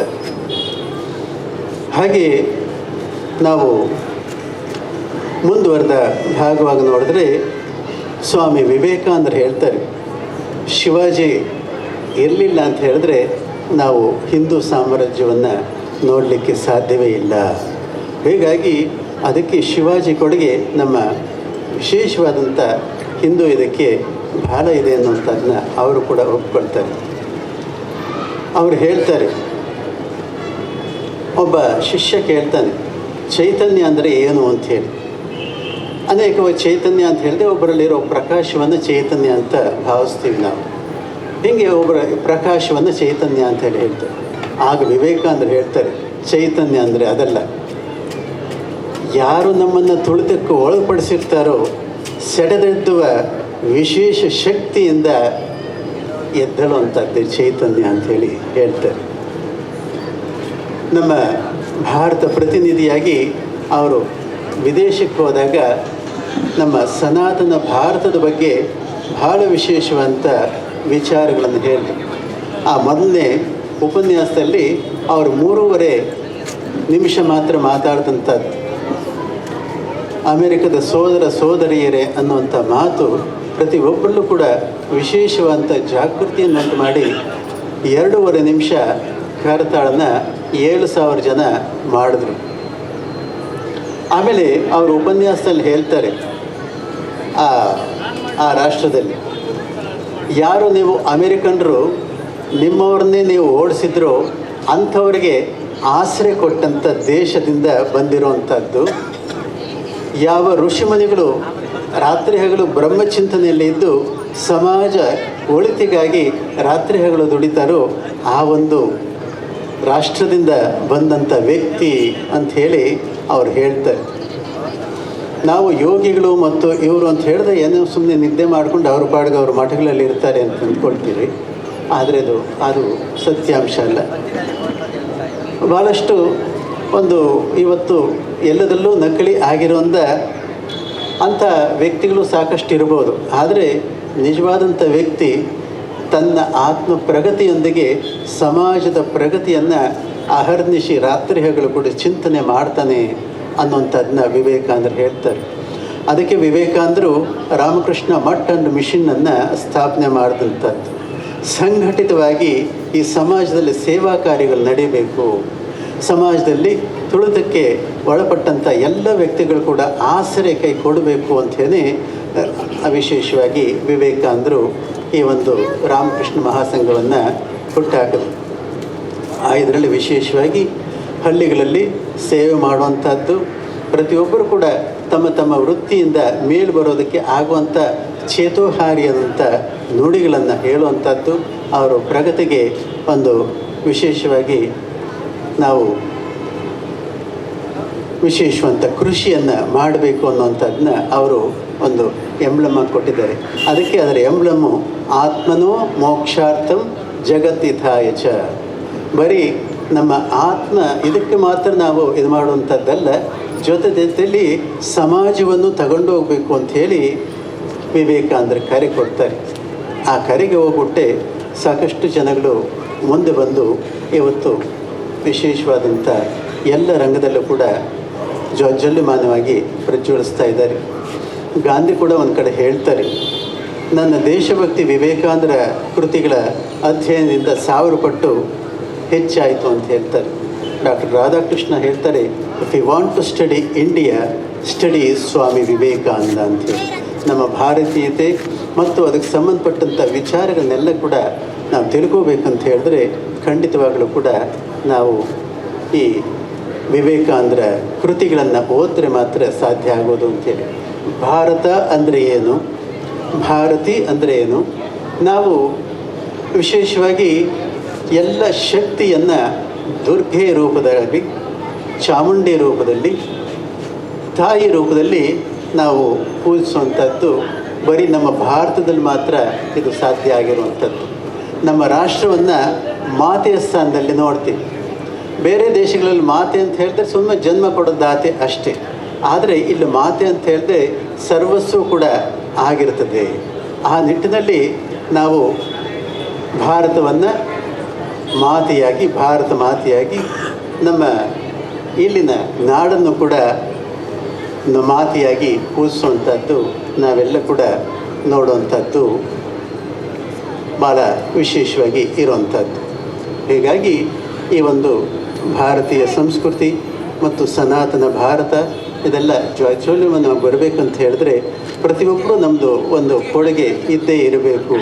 ನಮ್ಮ ಕುಟುಂಬ ವ್ಯವಸ್ಥೆ ಇದೆಲ್ಲ ಕೂಡ ಸರಿ ಹೋಗಬೇಕು ಅಂಥೇಳಿ ಈ ಒಂದು 5 ಕಾರಣಗಳನ್ನು ಇದು ಮಾಡಿದ್ದಾರೆ. ಅದನ್ನೆಲ್ಲ ಕೂಡ ನಮ್ಮ ಪ್ರಮುಖರು ವಿವರಿಸ್ತಾರೆ. ಈ ಒಂದು ಅವಕಾಶಕ್ಕಾಗಿ ಧನ್ಯವಾದ ಹೇಳ್ತಾ ಎಲ್ರಿಗೂ ಒಳಿತಾಗಲಿ, ಶುಭವಾಗಲಿ ಅಂಥೇಳಿ ಭಗವಂತನ ಪ್ರಾರ್ಥನೆ ಮಾಡ್ತಾ ನನ್ನ ಮಾತಿಗೆ ಮುಕ್ತಾಯ ಕೊಡ್ತೀನಿ. ಜಯರಾಮ್. ಆತ್ಮೀಯರೇ, ಈಗ ಈ ಕಾರ್ಯಕ್ರಮದ ನಿಜವಾದ ಉದ್ದೇಶವನ್ನು ತಿಳಿತಕ್ಕಂತಹ ಹೇಗೆ ಎಂದು ಸ್ವಾಮಿ ವಿವೇಕಾನಂದರು ಒಮ್ಮೆ ಬ್ರಿಟಿಷರು ಕೇಳಿದಾಗ ನಿಮ್ಮ ಭಾರತವನ್ನು ಕೇವಲ 2 ಅಕ್ಷರಗಳಲ್ಲಿ, ವಾಕ್ಯಗಳಲ್ಲಿ, ಪದಗಳಲ್ಲಿ ಹೇಳಿ ಅಂತ ಕೇಳಿದಾಗ ಸ್ವಾಮಿ ವಿವೇಕಾನಂದರು ಒಂದೇ ವಾಕ್ಯದಲ್ಲಿ ಹೇಳ್ತಾರೆ, ಭಾರತ ಅಂದರೆ ಅದು ಗುರು ಪರಂಪರೆ. ಹಾಗೆ ಕೇವಲ 6 ನಿಮಿಷಗಳಲ್ಲಿ ಚಿಕಾಗೋದಲ್ಲಿ ಮಾಡಿದ ಭಾಷಣದಿಂದ ಇವತ್ತು ಸಮಸ್ತ ತರುಣರಿಗೆ ಅದು ನವ ಚೈತನ್ಯವಾಗಿ ಇವತ್ತು ನಮಗೆ ಆಧಾರ ಆಗ್ತಾ ಇದೆ. ಹಾಗೆ ಅದೇ ರೀತಿಯಲ್ಲಿ ತರುಣತ್ವದಲ್ಲಿ ಇವತ್ತು ಈ ಕಾರ್ಯಕ್ರಮವನ್ನು ಉದ್ದೇಶಿಸಿ ಎಲ್ಲ ತರುಣರಿಗೆ ಒಂದು ನಿಜವಾದಂತಹ ಹಿಂದುತ್ವದ ಮಹತ್ವವನ್ನು, ರಾಷ್ಟ್ರ ಧರ್ಮದ ಮಹತ್ವವನ್ನು ತಿಳಿಸೋದಕ್ಕೋಸ್ಕರನೇ ಈ ಕಾರ್ಯಕ್ರಮದ ದಿಕ್ಸೂಚಿ ಭಾಷಣಕಾರರಾಗಿರ್ತಕ್ಕಂತಹ ಮಹೇಶ್ ಕುಮಾರ್ ಅವರು ವೇದಿಕೆ ಮೇಲಿದ್ದಾರೆ. ಅವರು ನಮ್ಮನ್ನೆಲ್ಲರನ್ನು ಉದ್ದೇಶಿಸಿ ಹಿತನುಡಿಯನ್ನು ಮಾರ್ಗದರ್ಶನ ಮಾಡಬೇಕಾಗಿ ವಿನಂತಿ. बोलो भारत माता की ವಂದೇ ವಂದೇ. ವೇದಿಕೆ ಮೇಲೆ ಹಾಸನರಾಗಿರುವಂಥ ಪೂಜ್ಯ ಸ್ವಾಮೀಜಿಗಳ ಚರಣ ಕಮಲಗಳಿಗೆ ನಮಿಸುತ್ತಾ, ವೇದಿಕೆ ಮೇಲಿರುವಂಥ ಎಲ್ಲ ಗಣ್ಯರೇ, ಮಾತಾ ಭಗಿನಿಯರೇ ಹಾಗೂ ಹಿಂದೂ ಸಮಾಜದ ಎಲ್ಲ ಬಂಧುಗಳೇ, ನಮ್ಮಲ್ಲಿ ಒಂದು ಶ್ಲೋಕ ನಮ್ಮೆಲ್ಲರಿಗೂ ನೆನಪಾಗತ್ತೆ. ನಮ್ಮ ದೇಶದಲ್ಲಿ ಎಲ್ಲವೂ ಇದೆ, ಅದಕ್ಕೆ ಭಾರತ ಜಗನ್ಮಾತೆಯಾಗಿ, ಭಾರತ ವಿಶ್ವಗುರು ಆಗಿ ಇಡೀ ಜಗತ್ತಿಗೆ ಒಂದು ಆದರ್ಶಮಯವಾದಂಥ ಭಾರತವಾಗಿತ್ತು. ಅದಕ್ಕೆ ಹೇಳ್ತಾರಲ್ಲ, ನಮ್ಮಲ್ಲಿ ಗಂಗೆ ಇದ್ದರೇನು, ತುಂಗೆ ಇದ್ದರೇನು, ಗಿರಿ ಹಿಮಾಲಯವಿದ್ದರೇನು, ಮಠ ಮಂದಿರಗಳಿದ್ದರೇನು, ನಮ್ಮ ಮನೆಯ ಮಕ್ಕಳೇ ಮಲಗಿ ನಿದ್ರಿಸುತ್ತಿದ್ದರೆ ಅಂತ ಏನು ಹಿರಿಯರು ಹೇಳಿದ್ದಾರೆ. ನಮ್ಮಲ್ಲಿ ಎಲ್ಲ ಇದೆ, ಗಣ ಪರಂಪರೆಯೇ ಇದೆ. ಆದರೆ ನಮ್ಮ ಮಕ್ಕಳೇ ಮಲಗಿದ್ರೆ ಏನು ಸಾರ್ಥಕ? ಅದನ್ನೇ ವಿವೇಕಾನಂದರು ಹೇಳಿದ್ರು, ಏಳಿ ಎದ್ದೇಳಿ ಗುರಿ ಮುಟ್ಟುವ ತನಕ ನಿಲ್ಲದಿರಿ. ಹಿಂದೂ ಅಂತ ಹೇಳಿದ್ರೆ ಮಾತ್ರ ಅದರ ಉಚ್ಚಾರ ಮಾತ್ರದಿಂದನೇ ನಮ್ಮಲ್ಲಿ ಒಂದು ವಿದ್ಯುತ್ ಸಂಚಾರ ಆಗಬೇಕು ಅಂತ ಸ್ವಾಮಿ ವಿವೇಕಾನಂದರು ಹೇಳಿದ್ರು. ಸ್ವಾಮಿ ವಿವೇಕಾನಂದರು ಇನ್ನೂ ಮುಂದಕ್ಕೆ ಹೋಗಿ ಹೇಳ್ತಾರೆ, 120-130 ವರ್ಷಗಳ ಹಿಂದೆ ನಾವು ಎಲ್ಲ ದೇವತೆಗಳನ್ನ ಬದಿಗಿಟ್ಟು ತಾಯಿ ಭಾರತಿಯನ್ನ 100 ವರ್ಷಗಳ ಕಾಲ ನಾವು ಪೂಜೆಯನ್ನ ಮಾಡಬೇಕು, ಆಗ ಮತ್ತೆ ಭಾರತ ಜಗದ್ಗುರು ಆಗತ್ತೆ ಅಂತ ಏನು ಕಲ್ಪನೆ ಸ್ವಾಮಿ ವಿವೇಕಾನಂದರು ಹೇಳಿದ್ರು. ಆ ಕಲ್ಪನೆಯನ್ನ, ಸ್ವಾಮಿ ವಿವೇಕಾನಂದರ ವಾಣಿಯನ್ನ ಚಾಚೂ ತಪ್ಪದೆ ರಾಷ್ಟ್ರೀಯ ಸ್ವಯಂ ಸೇವಕ ಸಂಘ 100 ವರ್ಷಗಳಿಂದ ಇದನ್ನ ಮಾಡ್ತಾ ಇದೆ. ಸಂಘ 100 ವರ್ಷದಿಂದ ತಾಯಿ ಭಾರತೀಯ ಆರಾಧನೆಯನ್ನ ಮಾಡ್ತಾ ಇದೆ. ತಾಯಿ ಭಾರತ ಮಾತೆಗೆ ಮಾತ್ರ ಜೈಕಾರ. ನಾವು ಎಲ್ಲೂ ಕೂಡ RSS ಕಿ ಜೈ ಕೇಳೇ ಇಲ್ಲ. ಸಂಘವನ್ನ ಪ್ರಾರಂಭ ಮಾಡಿದಂತ ಡಾಕ್ಟರ್ ಜಿಗೆ ಜೈಕಾರ ಇಲ್ಲ. ಸಂಘವನ್ನ ಬೆಳೆಸಿದಂತ ಪರಪೂಜನೀಯ ಗುರುಜಿಗೆ ಜೈಕಾರ ಇಲ್ಲ. ಕೇವಲ ತಾಯಿ ಭಾರತಿಗೆ ಮಾತ್ರ ಜೈಕಾರ ಹೇಳ್ತಾ, ತಾಯಿ ಭಾರತೀಯ ಆರಾಧನೆಯನ್ನ ಮಾಡ್ತಾ, ಯಾವುದನ್ನ ಸ್ವಾಮಿ ವಿವೇಕಾನಂದರು ಹೇಳಿದ್ರು, ಪ್ರತಿಯೊಬ್ಬ ವ್ಯಕ್ತಿಯಲ್ಲೂ ಹಿಂದುತ್ವದ ಜಾಗೃತಿ ಆಗಬೇಕು. ಹಿಂದುತ್ವ ಜಾಗೃತಿ ಆದರೆ ಮಾತ್ರ ಭಾರತಕ್ಕೆ ಭವಿಷ್ಯ ಇದೆ ಅಂತ ಯಾವುದನ್ನ ಸ್ವಾಮಿ ವಿವೇಕಾನಂದರು ಹೇಳಿದ್ರು, ಸಂಘ ಅದನ್ನ ನಿರಂತರವಾಗಿ 100 ವರ್ಷಗಳಿಂದ ಮಾಡ್ತಾ ಇದೆ. ಅದರ ಪರಿಣಾಮ ಇವತ್ತು ನಮ್ಗೆ ಇಡೀ ಜಗತ್ತಿನಲ್ಲಿ ಕಾಣ್ಲಿಕ್ಕೆ ಸಿಗುತ್ತೆ. ಇವತ್ತಿನ G20 ಸಮಿಟ್ನಲ್ಲಿ ಒಂದು ಧ್ಯೇಯವಾಕ್ಯವನ್ನು ಇಟ್ಕೊಂಡಿದ್ದಾರೆ, ವಸುದೇವ ಕುಟುಂಬಕಂ. ಅಂದ್ರೆ ಇಡೀ ಭಾರತ ಯಾವುದನ್ನ ಹೇಳ್ತಾ ಇತ್ತೋ ಇವತ್ತು ಇಡೀ ಜಗತ್ತು ಹೇಳ್ತಾ ಇದೆ, ಇದೊಂದು ವಸುದೇವ ಕುಟುಂಬಕಂ. ಇಡೀ ಜಗತ್ತಿನಲ್ಲಿರುವವರು ನಾವೆಲ್ಲರೂ ಒಂದೇ ಕುಟುಂಬ ಅನ್ನೋದನ್ನ ಇವತ್ತು ಇಡೀ ಜಗತ್ತು ಹೇಳ್ತಾ ಇದೆ. ಅದು ಭಾರತದ ಪ್ರಭಾವ. ಭಾರತ ಹೇಗೆ ಹೋಯಿತು ಅಂತ ಹೇಳಿದ್ರೆ, ಸಂಘ ನಿರಂತರವಾಗಿ 100 ವರ್ಷದ ಪ್ರಯತ್ನದಿಂದ ಅದರ ಫಲ ಕಾಣಿಸ್ತಾ ಇದೆ. ನಮ್ಮೆಲ್ರಿಗೂ ಗೊತ್ತಿದೆ, ಸೋಮನಾಥ ಮಂದಿರದ ಮೇಲೆ 1000 ವರ್ಷ ದಾಳಿ ಆಯಿತು. ನಮ್ಮ ಮಕ್ಕಳಿಗೆ ಹೇಳ್ತಾ ಇದ್ದೀವಿ, ಮೊಹಮ್ಮದ್ ಗೋರಿ ಬಂದ, 17 ಬಾರಿ ದಂಡಯಾತ್ರೆ ಮಾಡ್ದ, ದೇವಸ್ಥಾನವನ್ನು ಧ್ವಂಸ ಮಾಡ್ದ, ದೋಚದ, ಇದು ಎಲ್ಲವನ್ನೂ ಹೇಳ್ತಾ ಇದ್ದೀವಿ. ಆದರೆ 100 ವರ್ಷಗಳಲ್ಲ, 1000 ವರ್ಷ ಆದರೂ ಕೂಡ ಇವತ್ತಿಗೂ ಸೋಮನಾಥ ಮಂದಿರ ತಲೆ ಎತ್ತಿ ನಿಂತಿದೆ ಅಂತ ಹೇಳಿದ್ರೆ, ಅಲ್ಲಿ ಇರುವಂತ ಹಿಂದೂಗಳು ಜಾಗೃತಿ ಆಗಿದ್ದಾರೆ, ಹಿಂದೂಗಳು ಸಂಘಟಿತರಾಗಿದ್ದಾರೆ, ಹಿಂದೂಗಳು ಸಶಕ್ತರಾಗಿರುವ ಪರಿಣಾಮವಾಗಿ ಸೋಮನಾಥ ಮಂದಿರ 1000 ವರ್ಷ ದಾಳಿ ಆದ್ಮೇಲೂ ಕೂಡ ತಲೆ ಎತ್ತಿ ನಿಂತಿದೆ. ಯಾವ ರಾಮ ಮಂದಿರಕ್ಕೋಸ್ಕರ 100 ಹೋರಾಟಗಳಾಯಿತು, 1000 ಜನ ಅದಕ್ಕೋಸ್ಕರ ಪ್ರಾಣ ತ್ಯಾಗವನ್ನು ಮಾಡಿದ್ರು, ಅದಕ್ಕೋಸ್ಕರ 500 ವರ್ಷಗಳ ಕಾಯ್ಬೇಕಾಯ್ತು. ಯಾವುದು ಎಲ್ಲರೂ ಹೇಳ್ತಾ ಇದ್ರು, ರಾಮ ಮಂದಿರ ಕಟ್ತೀರಾ ಸರಿ, ಯಾವಾಗ ಕಟ್ತೀರಾ ಹೇಳಿ ಅಂತ. ಅದನ್ನ ನಿಜವಾಗ್ಲೂ ಮಾಡಿ ತೋರಿಸಿದಂತ ಈಗಿನ ಭಾರತ ಏನಿದೆ ಇದಕ್ಕೆ ಪ್ರೇರಣೆ ಏನು ಅಂದರೆ ಸಂಘದ 100 ವರ್ಷದ ಪ್ರಯತ್ನದಿಂದ 500 ವರ್ಷಗಳ ಹೋರಾಟಕ್ಕೆ ಫಲ ಸಿಕ್ಕಿ ಆ ರಾಮ ಮಂದಿರ ಭವ್ಯವಾಗಿ ಮತ್ತೆ ತಲೆ ಎತ್ತಿ ನಿಂತಿದೆ. ಯಾವ ಕಾಶ್ಮೀರದಲ್ಲಿ 370 ಆರ್ಟಿಕಲ್ ಹೋಗಬೇಕು ಅಂತ ಹೇಳಿದ್ರೆ ಮನಸ್ಸಲ್ಲೂ ಯೋಚನೆ ಮಾಡಕ್ ಆಗ್ತಾ ಇರಲಿಲ್ಲ. ಎಲ್ಲರೂ ಹೇಳೋರು 370 ಆರ್ಟಿಕಲ್ನ ಮುಟ್ಟಿದ್ರೆ ರಕ್ತಪಾತ ಆಗತ್ತೆ, ದಂಗೆ ಆಗತ್ತೆ. ಆದ್ರೆ ಏನೂ ಆಗದೆ 370 ಆರ್ಟಿಕಲ್ ಹೋಗಬೇಕು ಅಂತ ಹೇಳಿದ್ರೆ ಅದರ ಪ್ರಯತ್ನ ಸಂಘ 100 ವರ್ಷದಿಂದ ತಾಯಿ ಭಾರತೀಯ ಆರಾಧನೆ ಮಾಡಿರುವ ಪರಿಣಾಮ ಇವತ್ತು ಭಾರತ ಮತ್ತು ಜಗತ್ತಿನಲ್ಲಿ ಕಾಣ್ಲಿಕ್ಕೆ ಸಿಗತ್ತೆ. ಯಾವ ಕೋವಿಡ್ ಸಂದರ್ಭದಲ್ಲಿ ಅಮೆರಿಕ ಕೂಡ ಈ ಲಸಿಕೆಯ ಮುಖಾಂತರ ವ್ಯಾಪಾರವನ್ನ ಮಾಡಬೇಕು ಅಂತ ಯೋಚನೆ ಮಾಡ್ತೋ, ಆದರೆ ಭಾರತ 2 ಲಸಿಕೆಗಳನ್ನ ಕಂಡುಹಿಡಿಯುತ್ತಾ ಇಡೀ ಜಗತ್ತಿಗೆ ಉಚಿತವಾಗಿ ವ್ಯಾಕ್ಸಿನೇಷನ್ ಅನ್ನು ಕೊಡುವಂತ ಪ್ರಯತ್ನ ಮಾಡ್ತು. 60 ದೇಶಗಳಿಗೆ ಭಾರತ ವ್ಯಾಕ್ಸಿನೇಷನ್ ಫ್ರೀ ಆಗಿ ಕೊಟ್ಟಿದೆ. ಇದು ಭಾರತ ಇಡೀ ಜಗತ್ತಿಗೆ ಯಾವ ರೀತಿಯಲ್ಲಿ ಏರ್ತಾ ಇದೆ ಅನ್ನೋದನ್ನು ನೋಡಬೇಕು. ಅದಕ್ಕೆ ಎಲ್ಲದಕ್ಕೂ ಪ್ರೇರಣೆ ರಾಮ ಅಂದ್ರೆ ರಾಷ್ಟ್ರಭಕ್ತಿ. ರಾಮ ಅಂತ ಹೇಳಿದ್ರೆ ಇಡೀ ಭಕ್ತಿಯ ಒಂದು ಮೂರ್ತ ಸ್ವರೂಪ. ಆ ರಾಮನ ಆರಾಧನೆಯನ್ನ ಮಾಡೋರು ನಾವು. ನಮ್ಮ ಸಮಾಜ ಈ ರಾಮನ ಮೌಲ್ಯಗಳು, ರಾಮನ ಗುಣಗಳು ಇದನ್ನ ಮರ್ತಿರುವ ಪರಿಣಾಮ. ಯಾರು ಆಮೇಲೆ ರಾಜಕೀಯವಾಗಿ ನಮ್ಮ ದೇಶದ ಮೇಲೆ ಬಂದರೋ, ದೇಶದ ಹೋರಾಟದಲ್ಲಿ ಅನೇಕ ಜನ ಇದರ ತುಷ್ಟೀಕರಣದ ನೀತಿಯನ್ನು ತಗೊಂಡು ಬಂದರೋ, ಅದರ ಪರಿಣಾಮ ಇವತ್ತು ನಾವು ಮೌಲ್ಯಗಳನ್ನು, ಹಿಂದೂ ಸಮಾಜ, ಹಿಂದೂ ಸಂಸ್ಕೃತಿ, ಹಿಂದೂ ಧರ್ಮ, ಹಿಂದೂ ಪರಂಪರೆಯನ್ನ ನಮ್ಮ ಮುಂದಿನ ಪೀಳಿಗೆ ಮರೆಯುವ ಪರಿಣಾಮವಾಗಿ ಇವತ್ತು ಕಾಶ್ಮೀರ ನಮ್ಮ ಕೈಯಿಂದ ಹೋಗುವಂತ ಪರಿಸ್ಥಿತಿ ಬಂತು. ಯಾವ ಕಾಶ್ಮೀರದಲ್ಲಿ ಪಂಡಿತರು ಶಾರದಾ ಮಾತೆಯ ಆರಾಧನೆಯನ್ನು ಮಾಡ್ತಾ ಇದ್ರು, 1980ರಲ್ಲಿ ನಮ್ಮೆಲ್ಲರಿಗೂ ಗೊತ್ತಿರಬಹುದು, ಆ ಸಮಯದಲ್ಲಿ ಆ ಕಾಶ್ಮೀರದಿಂದ ಕೋಟಿ ಕೋಟಿ ಸಂಪಾದನೆ ಮಾಡಿದಂಥ ಹಿಂದೂಗಳು ರಾತ್ರಿಯೋ ರಾತ್ರಿ ಅವರನ್ನು ಓಡಿಸಲ್ಪಟ್ಟಾಯಿತು. ಯಾಕೆ ಅಂತ ಹೇಳಿದ್ರೆ ಆಗ ನಮಗೂ ಅನಿಸಿಲ್ಲ ಕಾಶ್ಮೀರ ನಮ್ಮದೇ ದೇಶದಲ್ಲಿದೆ ಅಂತ. ಕಾಶ್ಮೀರದಲ್ಲಿ ತಾನೇ ಅನ್ನೋ ನಮ್ಮ ಸಮಾಜ ಮರೆತು ಹೋಗಿತ್ತು. ಅದರ ಪರಿಣಾಮ ಬಾಂಗ್ಲಾದೇಶದಲ್ಲಿ, ಕೇರಳದಲ್ಲಿ, ನಮ್ಮ ಶಿವಾಜಿ ನಗರದಲ್ಲಿ, KJDJ ಹಳ್ಳಿಯಲ್ಲಿ ಏನೆಲ್ಲ ಪರಿಣಾಮ ಆಯಿತು ನಮ್ಮೆಲ್ಲರಿಗೂ ಗೊತ್ತಿದೆ. ಯಾಕೆ ಅಂದರೆ ಹಿಂದೂ ಅವನ ಶಕ್ತಿಯನ್ನು ಮರ್ತಿದ್ದಾನೆ, ಅದನ್ನು ರಾಮನ ಭಕ್ತಿಯನ್ನು ಮರ್ತಿದ್ದಾನೆ. ಮೌಲ್ಯಗಳು ನಮ್ಮ ಸಮಾಜ ಮರ್ತೋಗಿದೆ. ಅನೇಕ ಬಾರಿ ಅನೇಕ ಜನ ಹಾಸ್ಯದಿಂದ ಹೇಳ್ತಾ ಇದ್ರು, ರಾಮ ಅಂದ್ರೆ ಕಾಲ್ಪನಿಕ. ರಾಮ ಅನ್ನುವ ಕ್ಯಾರೆಕ್ಟರ್ ಏನಿದೆ, ಆ ಗುಣ ನಾವು ಕಲ್ಪನೆ ಮಾಡ್ಲಿಕ್ಕೂ ಸಾಧ್ಯ ಇಲ್ಲ ಅಂತ. ಅನ್ಯಮತೀಯರು ಹೇಳೋರು ರಾಮ ಅನ್ನುವ ಚಾರಿತ್ರ್ಯನೇ ಇಲ್ಲ ಅಂತ. ಯಾಕಂದ್ರೆ ನಾವು ಯೋಚನೆ ಮಾಡಬೇಕು, ರಾಮ ಇನ್ನು ಕೆಲವೇ ಗಂಟೆಗಳಲ್ಲಿ ಸಿಂಹಾಸನವನ್ನ ಏರಬೇಕು, ಕೆಲವೇ ಗಂಟೆ ಇದೆ. ಆಗ ಅವನ ತಂದೆ ಮತ್ತೆ ಅವರೆಲ್ಲರೂ ಹೇಳ್ತಾರೆ, ನೋಡಪ್ಪ ನೀನು ರಾಜ ಆಗೋಂಗಿಲ್ಲ, ನೀನು ಎಲ್ಲವನ್ನು ಬಿಟ್ಟು ಕಾಡಿಗೆ ಹೋಗಬೇಕು ಅಂತ ಹೇಳಿದ್ರೆ ಅವನು ಖುಷಿಯಾಗಿ ನಗನಾಗತ್ತಾ ಎಲ್ಲವನ್ನು ತ್ಯಜಿಸಿ ವನವಾಸಕ್ಕೆ ಹೋಗ್ತಾನಲ್ಲ. ಈ ಥರ ಎಲ್ಲಾದರೂ ಕಾಣ್ಲಿಕ್ಕೆ ಸಿಗುತ್ತಾ? ನಾವು ನಾಳೆ ರಾಜ ಆಗಬೇಕು ಅಂತ ಹೇಳಿದ್ರೆ ಇವತ್ತು ಯಾರಾದರೂ ಬಂದು ನೀನು ಆಗೋದಿಲ್ಲ ಅಂತ ಹೇಳಿದ್ರೆ ಏನಾಗುತ್ತೆ ಹೇಳಿ? ರಕ್ತಪಾತನೇ ಆಗತ್ತೆ. ಈ ಥರ ಕಲ್ಪನೆ ಇನ್ನು ಯಾವುದೇ ಮತದಲ್ಲಿ ಕಾಣ್ಲಿಕ್ಕೆ ಸಿಗೋದಿಲ್ಲ. ಅದಕ್ಕೋಸ್ಕರ ಆ ಮತದವರು ಹೇಳ್ತಾ ಇದ್ರು ರಾಮ ಅಂದ್ರೆ ಕಲ್ಪನೆನೇ ಇಲ್ಲ ಅಂತ. ಯಾಕಂದ್ರೆ ಅವರು ನೋಡಿದ್ರು, ಶಹಜಹಾನ್ಗೂ 4 ಜನ ಮಕ್ಕಳಿದ್ರು.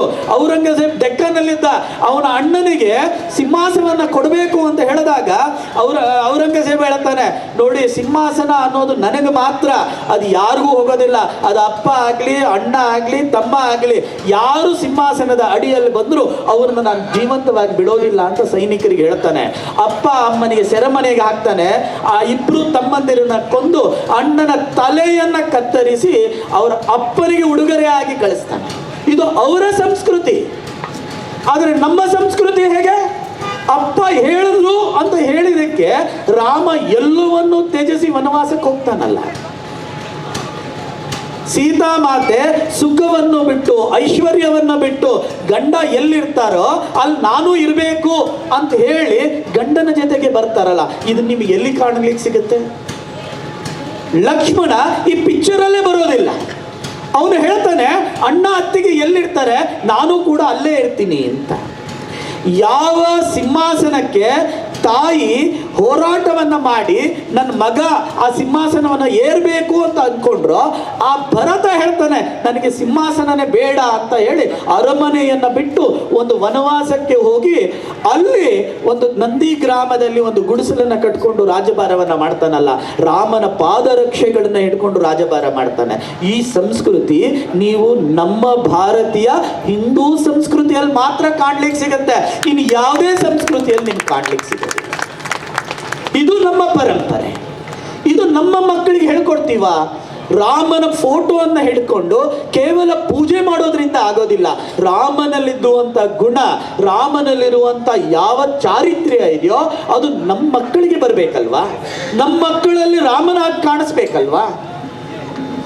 ಅದನ್ನು ತೋರಿಸಿಕೊಡೋದು ಯಾರು? ಅದಕ್ಕೆ ರಾಷ್ಟ್ರೀಯ ಸ್ವಯಂ ಸೇವಕ ಸಂಘ 100 ವರ್ಷದ ಶತಾಬ್ದಿ ಆಚರಣೆಯಲ್ಲಿ ಇದೊಂದು ಆಚರಣೆ ಮಾತ್ರ ಆಗಿ ತಂದಿಲ್ಲ, ಆದರೆ ನಮ್ಮ ಸಮಾಜದಲ್ಲಿ ಹಿಂದೂ ಜಾಗೃತಿ ಆಗಬೇಕು. ಇದರ ಜೊತೆಗೆ ನಾವೆಲ್ಲರೂ ಹಿಂದೂ ಜಾಗೃತಿ ಆಗ್ತಾ 5 ಮೌಲ್ಯಗಳನ್ನ ಪಾಲನೆ ಮಾಡಬೇಕು. ಅದಕ್ಕೆ ಪಂಚ ಪರಿವರ್ತನೆ ಅನ್ನುವ ಒಂದು ಕಾನ್ಸೆಪ್ಟ್ ಅನ್ನು ಕೊಡ್ತು. ಈ ಪಂಚ ಪರಿವರ್ತನೆಯು ಕೂಡ ರಾಮನಿಂದನೇ ಕಾಣಿಸುತ್ತೆ. ರಾಮ ಮೊಟ್ಟ ಮೊದಲ ರಾಷ್ಟ್ರಭಕ್ತ. ನಮ್ಮೆಲ್ಲರಿಗೂ ಗೊತ್ತಿರಬಹುದು, ರಾಮ ಮತ್ತು ರಾವಣನ ಯುದ್ಧ ಆದ ಮೇಲೆ ಲಕ್ಷ್ಮಣ ರಾಮನ ಹತ್ರ ಬಂದು ಹೇಳ್ತಾನೆ, ಅಣ್ಣ ನಾವು 14 ವರ್ಷ ವನವಾಸ ಆಯಿತು, ಈಗ ವಾಪಸ್ ನಾವು ಅಯೋಧ್ಯೆಗೆ ಹೋದರೆ ಅಯೋಧ್ಯೆ ನಮಗೆ ಸಿಗುತ್ತೋ ಇಲ್ವೋ ಗೊತ್ತಿಲ್ಲ. ಯಾಕಂದರೆ ಭರತ ಆಳ್ತಾ ಇದ್ದಾನೆ. 14 ವರ್ಷ ಆದ ಮೇಲೆ, ಆಸ್ತಿ ಸಿಕ್ಕದ ಮೇಲೆ ವ್ಯಕ್ತಿಗಳು ಹೇಗೆ ಬದಲಾವಣೆ ಆಗ್ತಾರೋ ಗೊತ್ತಿಲ್ಲ. ವಾಪಸ್ ಹೋದ್ರೆ ನಮಗೆ ಸಿಗುತ್ತೋ ಇಲ್ವೋ? ಈಗಿನ ತರ ಕಮ್ಯುನಿಕೇಶನ್ ಇಲ್ಲ, ಫೋನ್ ಇಲ್ಲ. ವಾಪಸ್ ಹೋಗೋ ಬದಲು ಯಾಕೆ ನಾವು ಲಂಕೆಯಲ್ಲೇ ಇರಬಾರ್ದು? ಲಂಕೆಯನ್ನು ಗೆದ್ದು ಬಿಟ್ಟಿದೀವಲ್ಲ, ಇದು ಚಿನ್ನದಿಂದ ಆಗಿರುವಂತ ಲಂಕೆ, ನಾವು ಯಾಕೆ ಇಲ್ಲೇ ಇರಬಾರ್ದು ಅಂತ ಹೇಳಿದಾಗ ರಾಮ ಹೇಳ್ತಾನೆ, ಏನ್ ಹೇಳ್ತಾನೆ? ಅಪಿ ಸ್ವರ್ಣಮಯಿ ಲಂಕಾ ನಮೇ ಲಕ್ಷ್ಮಣ ರೋಚತೆ ಜನನಿ ಜನ್ಮಭೂಮಿಶ್ಚ ಸ್ವರ್ಗಾದಪಿ ಗರಿಯಸಿ.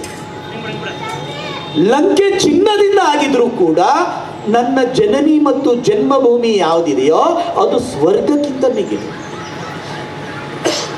ಈ ರಾಷ್ಟ್ರಭಕ್ತಿಯನ್ನ ಮೊದಲು ಕಲಿಸಿಕೊಟ್ಟಿದ್ದು ರಾಮ. ಇದು ನಮ್ಮ ಮಕ್ಕಳಿಗೆ ಕಲಿಸ್ಕೊಡ್ತೀವ? ಇವತ್ತು ಸಣ್ಣ ವಿದ್ಯಾಭ್ಯಾಸ ಆಗಿದ ತಕ್ಷಣನೇ ಮಕ್ಕಳು ಹೇಳ್ತಾರೆ, ಭಾರತದಲ್ಲಿ ಏನಿದೆ, ನಾನು ವಿದೇಶಕ್ಕೆ ಹೋಗ್ತೀನಿ, ಹಣ ಸಂಪಾದನೆಯನ್ನ ಮಾಡ್ತೀನಿ ಅಂತ. ಆಮೇಲೆ ನಮ್ಮ ದೇಶವನ್ನೇ ಬೈಯುವಂತ ಸಂಸ್ಕೃತಿ ಬಂದ್ಬಿಟ್ಟಿದೆ. ಸರ್, ಭಾರತದಲ್ಲಿ ಏನಿದೆ ಸರ್? ಗಲೀಜು, ಕೊಳಕು, ಭ್ರಷ್ಟಾಚಾರ. ಭಾರತದಲ್ಲಿ ಏನಿದೆ? ಒಂದು ವಿದ್ಯಾಭ್ಯಾಸ ಆಗಿದ ತಕ್ಷಣನೇ ಅವನು ವಿದ್ಯೆಯಿಂದ ಎತ್ತರಕ್ಕೆ ಹೋಗೋದಿಲ್ಲ, ಅವನ ಸಂಸ್ಕಾರವನ್ನ ಮರೆಯುವಂತ ಪರಿಸ್ಥಿತಿ ಬರ್ತಾ ಇದೆ.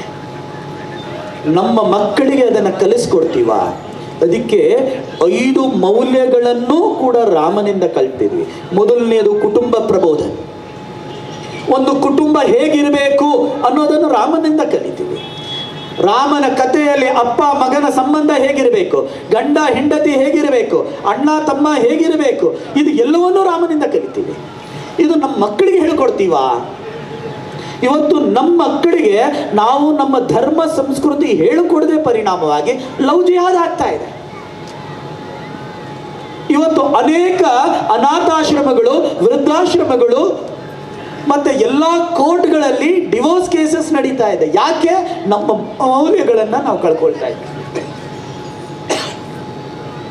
ಇದನ್ನ ನಾವು ನಮ್ಮ ಮಕ್ಕಳಿಗೆ ಕಲಿಸ್ಕೊಡ್ಬೇಕಲ್ಲ.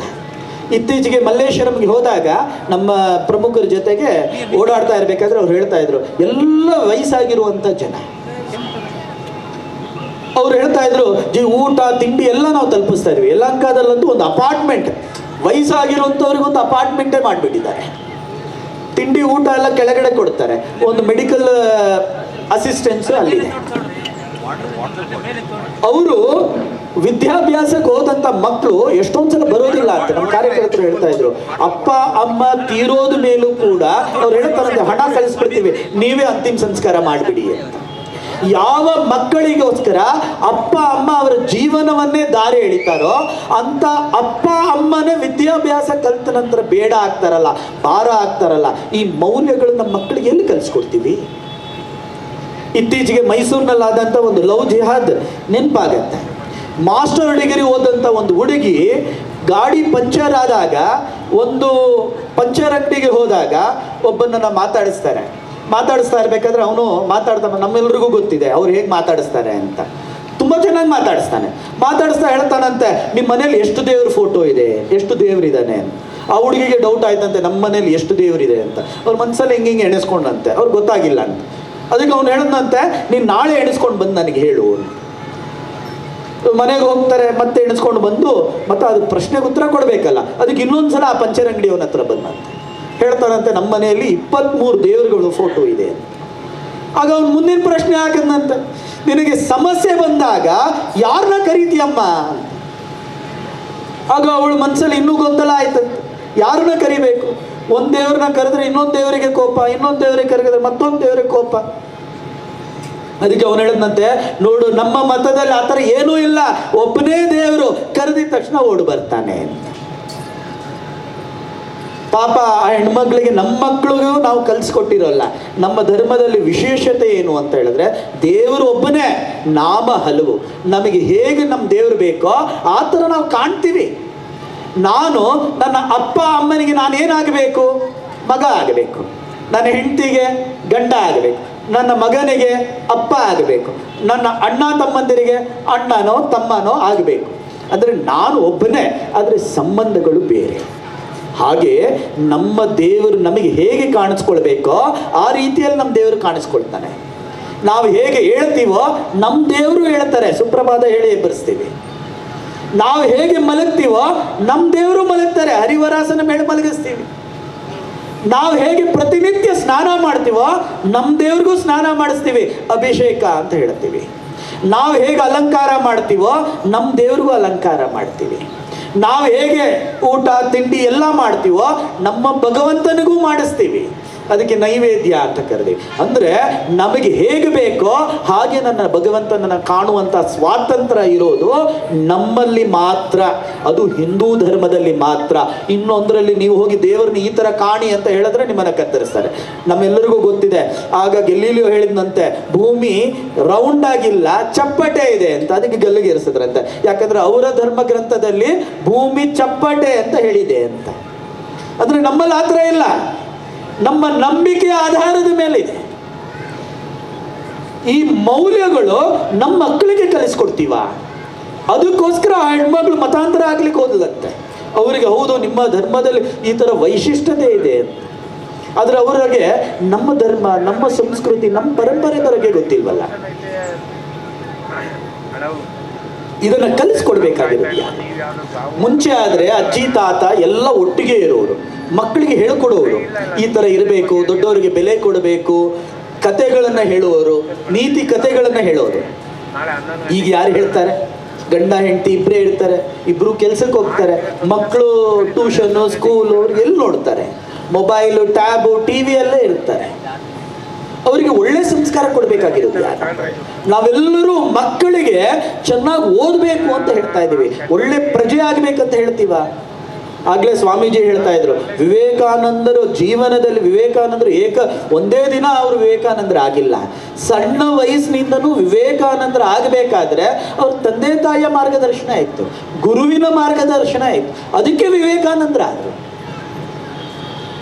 ಸಣ್ಣ ವಯಸ್ಸಿನಲ್ಲಿ ತಂದೆ ಜೊತೆಗೆ ವಾಕಿಂಗ್ ಹೋಗಬೇಕಾದ್ರೆ ತಂದೆ ಕೇಳ್ತಾರಂತೆ, ನೀನು ದೊಡ್ಡವನಾದ್ಮೇಲೆ ಏನಾಗಬೇಕು ಅಂತ. ಅವ್ನು ಮುಂದೆ ಬರ್ತಾ ಇರುವಂಥ ಎತ್ತಿನ ಗಾಡಿ ನೋಡ್ಬಿಟ್ಟು ಹೇಳ್ತಾನಂತೆ, ನಾನು ದೊಡ್ಡವನಾದ್ಮೇಲೆ ಎತ್ತಿನ ಗಾಡಿ ಓಡಿಸುವಂಥವ್ನಾಗಬೇಕು ಅಂತ. ಅಪ್ಪನಿಗೆ ಕೋಪ ಬಂತು. ಇವತ್ತು ನಮ್ಮ ಮಕ್ಕಳು ಎಲ್ಲಾದ್ರೂ ಬಂದ್ಬಿಟ್ಟು ನೀನು ದೊಡ್ಡವನಾದ್ಮೇಲೆ ಏನಾಗಬೇಕು, ಲಾರಿ ಓಡಿಸೋ ಡ್ರೈವರ್ ಆಗಬೇಕು ಅಂದರೆ ಎಷ್ಟು ಕೋಪ ಬರುತ್ತೆ. ಅವ್ರ ಅಪ್ಪನ ಕೋಪ ಬಂದಂತೆ ಏನೂ ಮಾತಾಡೋದಿಲ್ಲ. ಮನೆಗೆ ಬಂದಾಗ ಕೋಣೆಗೆ ಹೋಗ್ತಾರಂತೆ. ಅವ್ರ ತಾಯಿ ಇದನ್ನು ಗಮನಿಸ್ತಾರೆ. ತಾಯಿ ನೋಡ್ತಾರಂತೆ ಅಪ್ಪನಿಗೇನೋ ಕೋಪ ಬಂದಿದೆ ಅಂತ. ಮಗನ ಕರೆದು ಬಿಟ್ಟು ಕೇಳ್ತಾರಂತೆ, ಏನಾಯ್ತಪ್ಪ ಅಂತ. ಆಗ ಮಗ ಹೇಳ್ತಾನಂತೆ, ಈ ಥರ ಆಯಿತು ಅಂತ. ತಾಯಿ ಬೇಜಾರು ಮಾಡ್ಕೊಳ್ಳೋದಿಲ್ಲ, ಕೋಪ ಮಾಡ್ಕೊಳ್ಳೋದಿಲ್ಲ. ಮಗನಿಗೆ ಕೈ ಹಿಡ್ಕೊಂಡು ನಿಜವಾಗ್ಲೂ ನೀನು ಅದೇ ಥರ ಆಗಬೇಕು ಅಂತ ಅವರ ದೇವ್ರ ಮನೆಗೆ ತಗೊಂಡು ಹೋಗಿ ಒಂದು ಫೋಟೋ ತೋರಿಸ್ತಾರೆ. ಆ ಫೋಟೋ ಅಲ್ಲಿ ಶ್ರೀಕೃಷ್ಣ ಸಾರೋಟುವಾಲ ಆಗಿ ಅರ್ಜುನ ಎಲ್ಲ ಗಾಂಡೀವವನ್ನು ಬಿಸಿದು ಕೈ ಮುಗಿದು ನಿಂತಿರುವಂಥ ಒಂದು ಚಿತ್ರಣವನ್ನು ತೋರಿಸಿ, ನೀನು 100% ಸಾರೋಟುವಾಲ ಆಗಬೇಕು, ಆದರೆ ನಿನ್ನ ಆದರ್ಶ ಶ್ರೀಕೃಷ್ಣ ಆಗಬೇಕು ಅಂತ ಕನಸನ್ನು ಕಟ್ಕೊಡ್ತಾರಲ್ಲ ತಾಯಿ. ಅದು ನಮ್ಮ ಮನೆಗಳಲ್ಲಿ ಇವತ್ತು ತಾಯಂದಿರು ದೊಡ್ಡ ಪ್ರಮಾಣದಲ್ಲಿ ಸೇರಿದ್ದೀವಿ. ಇವತ್ತು ಮಕ್ಕಳು, ನಮ್ಮ ಭವಿಷ್ಯ, ಭಾರತ ಎಲ್ಲ ನಿಂತಿರೋದು ತಾಯಂದಿರು. ಅದಕ್ಕೆ ವೇದಿಕೆಯಲ್ಲೂ ತಾಯಂದಿರು ಬರಬೇಕು, 40% ತಾಯಂದಿರು ಬರಬೇಕು ಅನ್ನುವ ಕಲ್ಪನೆಯನ್ನು ಸಂಘ ಕೊಟ್ಟಿದೆ. ಯಾಕಂದ್ರೆ ಇವತ್ತು ಮನೆಗಳು ಪರಿವರ್ತನೆ ಆಗಬೇಕಾಗಿದೆ, ಮನಸ್ಸುಗಳು ಪರಿವರ್ತನೆ ಆಗಬೇಕಾಗಿದೆ. ಇದನ್ನು ಯಾರು ಮಾಡ್ಬೋದು ಅಂದರೆ ತಾಯಂದಿರು ಮಾತ್ರ.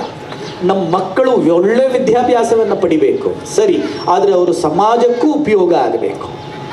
ಉಪಯೋಗ ಆಗಿಲ್ಲ ಅಂದರೆ, ಅದು ನಮ್ಮಲ್ಲಿ ಒಂದು ಶ್ಲೋಕ ಇದೆಲ್ಲ, ವೃಕ್ಷದ ಫಲವು ವೃಕ್ಷಕ್ಕಲ್ಲ, ನದಿಯ ನೀರು ನದಿಗಲ್ಲ, ಸಂತನ ಬದುಕು ಸಂತನಿಗಲ್ಲ, ಅದು ಲೋಕದ ಹಿತಕ್ಕೆ. ವೃಕ್ಷ ಫಲ ಕೊಡೋದು ಸ್ವಂತಕ್ಕೋಸ್ಕರ ಅಲ್ಲ, ನದಿ ನೀರು ಕೊಡೋದು ಸ್ವಂತಕ್ಕೋಸ್ಕರ ಅಲ್ಲ. ಸಂತ ಅಂದ್ರೆ ಸನ್ಯಾಸಿ ಅಂತಲ್ಲ, ಸಜ್ಜನ ಅಂತ, ಒಳ್ಳೆಯವನು ಅಂತ. ಒಳ್ಳೆಯವನು ಅವನ ಒಳ್ಳೆತನವನ್ನು ಅವನಲ್ಲೇ ಹಿಡ್ಕೊಂಡ್ರೆ ಏನು ಪ್ರಯೋಜನ? ಅವನು ಒಳ್ಳೆಯವನಾಗಿದ್ದಕ್ಕೆ ಏನು ಉಪಯೋಗ? ಅವನ ಒಳ್ಳೆತನ ಸಮಾಜಕ್ಕೆ ಬರಬೇಕಲ್ಲ. ಈ ಒಳ್ಳೆತನವನ್ನ ಸಮಾಜಕ್ಕೆ ಪ್ರಕಟೀಕರಣ ಮಾಡುವಂತ ನಮ್ಮ ಮಕ್ಕಳಾಗಬೇಕಾದ್ರೆ ಇವತ್ತು ನಮ್ಮ ಮನೆಗಳು, ನಮ್ಮ ಕುಟುಂಬ ವ್ಯವಸ್ಥೆ ಸದೃಢವಾಗಬೇಕು. ಅದಕ್ಕೆ ಕುಟುಂಬ ಪ್ರಬೋಧನ್ ಕೆಲಸ ತುಂಬ ಚೆನ್ನಾಗಾಗಬೇಕು, ಮೌಲ್ಯಗಳು ಚೆನ್ನಾಗಾಗಬೇಕು. ಆಗ ಈ ಡಿವೋರ್ಸ್ ಕೇಸಸ್, ವೃದ್ಧಾಶ್ರಮ, ಅನಾಥಾಶ್ರಮಗಳು ಬರೋದಿಲ್ಲ. ಇವತ್ತು ಅನೇಕ ನಾಣ್ಯಗಳಲ್ಲಿ ನಾವು ಹೇಳ್ತಾರೆ, ಮುಂಚೆ ಆದರೆ ಹೇಳ್ತಾ ಇದ್ರು ನಾವಿಬ್ರು ನಮಗೊಬ್ಬ ಅಂತ, ಈಗ ಹೇಳ್ತಾರೆ ನಾವಿಬ್ರು ಸಾಕು, ನಮಗೆ ಮಕ್ಕಳೇ ಬೇಡ ಅಂತ. ಇನ್ನೂ ಮುಂದಕ್ಕೆ ಹೋಗಿ ನಮಗೆ ಮದುವೆನೇ ಬೇಡ, ಲಿವಿಂಗ್ ಟುಗೆದರ್ ಅನ್ನುವ ಸಂಸ್ಕೃತಿ ಬಂದ್ಬಿಟ್ಟಿದೆ. ಯಾಕಂದ್ರೆ ಸಂಸ್ಕಾರ ಇಲ್ಲ ಇವತ್ತು.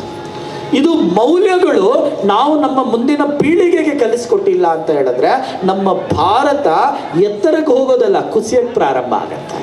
ಅನೇಕ ಬಾರಿ ಹೇಳ್ತಾರೆ ನೋಡಿ, ಇವತ್ತು ರಾಮ ಮಂದಿರ ಕಟ್ಟಿದ್ದೀರಿ, ಎಷ್ಟು ವರ್ಷ ನಿಮ್ಮ ರಾಜಕೀಯ ಇರೋವರೆಗೂ, ಇನ್ನು ಕೆಲವೇ ತಿಂಗಳುಗಳಲ್ಲಿ ಬದಲಾವಣೆ ಆದರೆ ನಾವು ಬರ್ತೀವಿ, ಆಗ ರಾಮ ಮಂದಿರ ಅಲ್ಲ ಮತ್ತೆ ಬಾಬರಿ ಮಸೀದಿಯನ್ನು ಕಟ್ತೀವಿ ಅಂತ ಅನೇಕ ಜನ ಟಿವಿ ಮಾಧ್ಯಮದಲ್ಲಿ ಹೇಳ್ತಾ ಇರ್ತಾರೆ. ಅವ್ರಿಗೆ ಎಷ್ಟು ಧೈರ್ಯ?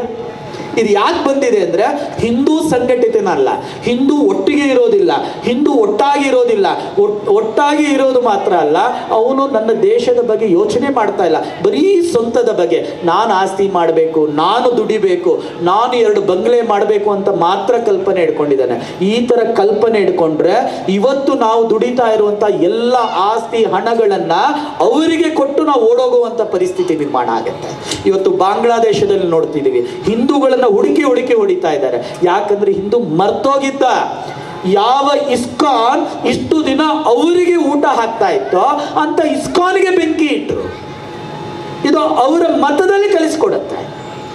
ಅದಕ್ಕೆ ಹಿಂದೂ ಸ್ವಾಭಿಮಾನಿ ಆಗಬೇಕು, ಹಿಂದೂ ಜಾಗೃತಿ ಆಗಬೇಕು, ಹಿಂದೂ ಸಂಘಟಿತನಾಗಬೇಕು. ಎಲ್ಲಿ ಹಿಂದೂಗೆ ಏಟಾದರೂ ಕೂಡ ನನಗೆ ನೋವಾಗಬೇಕು. ಅದನ್ನೇ ವಿವೇಕಾನಂದರು ಅಂತ ಹೇಳಿದ್ರು, ಎಲ್ಲಿ ಹಿಂದೂ ಅಂತ ಬರುತ್ತೋ ಅಲ್ಲಿ ನಾವೆದ್ದು ನಿಂತ್ಕೊಳ್ಬೇಕು. ಅದನ್ನ ನಮ್ಮ ಕುಟುಂಬಗಳು ಆ ಥರದ ಸದೃಢ ಕುಟುಂಬಗಳಾಗಬೇಕು. ಸ್ವದೇಶಿ ಚಿಂತನೆ ಬರಬೇಕು, ದೇಶದ ಚಿಂತನೆ ಬರಬೇಕು, ಸ್ವಭೂಮಿ, ಸ್ವಭಾಷೆ, ಇದನ್ನು ನಮ್ಮ ಮಕ್ಕಳಿಗೆ ಕಲಿಸ್ಕೊಡ್ತೀವ? ನಮ್ಮ ಮಾತೃಭಾಷೆಯಲ್ಲಿ ಮಾತಾಡಬೇಕು, ನಾವು ಹೇಳ್ಕೊಡ್ತೀವ? ನಮ್ಮ ಹಬ್ಬ ಹರಿದಿನಗಳನ್ನು ಆಚರಣೆ ಮಾಡಬೇಕು, ನಮ್ಮ ಮಕ್ಕಳಿಗೆ ಹೇಳ್ಕೊಡ್ತೀವ? ಎಲ್ಲಿ ನಾವು ಹೇಳಿಕೊಡೋದಿಲ್ಲ, ನಮ್ಮ ಗಣ ಪರಂಪರೆಯನ್ನು ಅವರು ಮರಿತಾ ಹೋಗ್ತಾರೆ. ಇದನ್ನು ಜಾಗೃತಿ ಮಾಡಬೇಕು. ವಿದೇಶಿ ಆಕ್ರಮಣದಿಂದ ನಮ್ಮ ಮಕ್ಕಳೆಲ್ಲರೂ ನಮ್ಮ ಥರನೇ ಇರ್ಬೋದು, ಆದರೆ ಅವರ ಆವಭಾವ ಎಲ್ಲವೂ ವಿದೇಶಿ ನೀತಿ ಆಗಿದೆ. ಇದನ್ನು ನಾವು ಇವತ್ತು ನಮ್ಮ ಸ್ವದೇಶದ ಜಾಗೃತಿ ಆಗಬೇಕಾಗಿದೆ. ನಮ್ಮ ಮನೆಗಳಲ್ಲಿ ಸ್ವದೇಶಿಯನ್ನು ಉಪಯೋಗಿಸಬಹುದಾ? ಆದಷ್ಟು ಸ್ವದೇಶಿ ವಸ್ತುಗಳನ್ನು ಉಪಯೋಗಿಸ್ತಾ ಈ ಭಾರತವನ್ನು ಸದೃಢ ಮಾಡಬಹುದಾ ಅನ್ನುವ ಚಿಂತನೆಯನ್ನು ತಗೊಂಡು ಬರಬೇಕಾಗಿದೆ. 3ನೇದು ಸಾಮರಸ್ಯ. ರಾಮ ಸಾಮರಸ್ಯಕ್ಕೆ ಎತ್ತಿದ ಕೈ.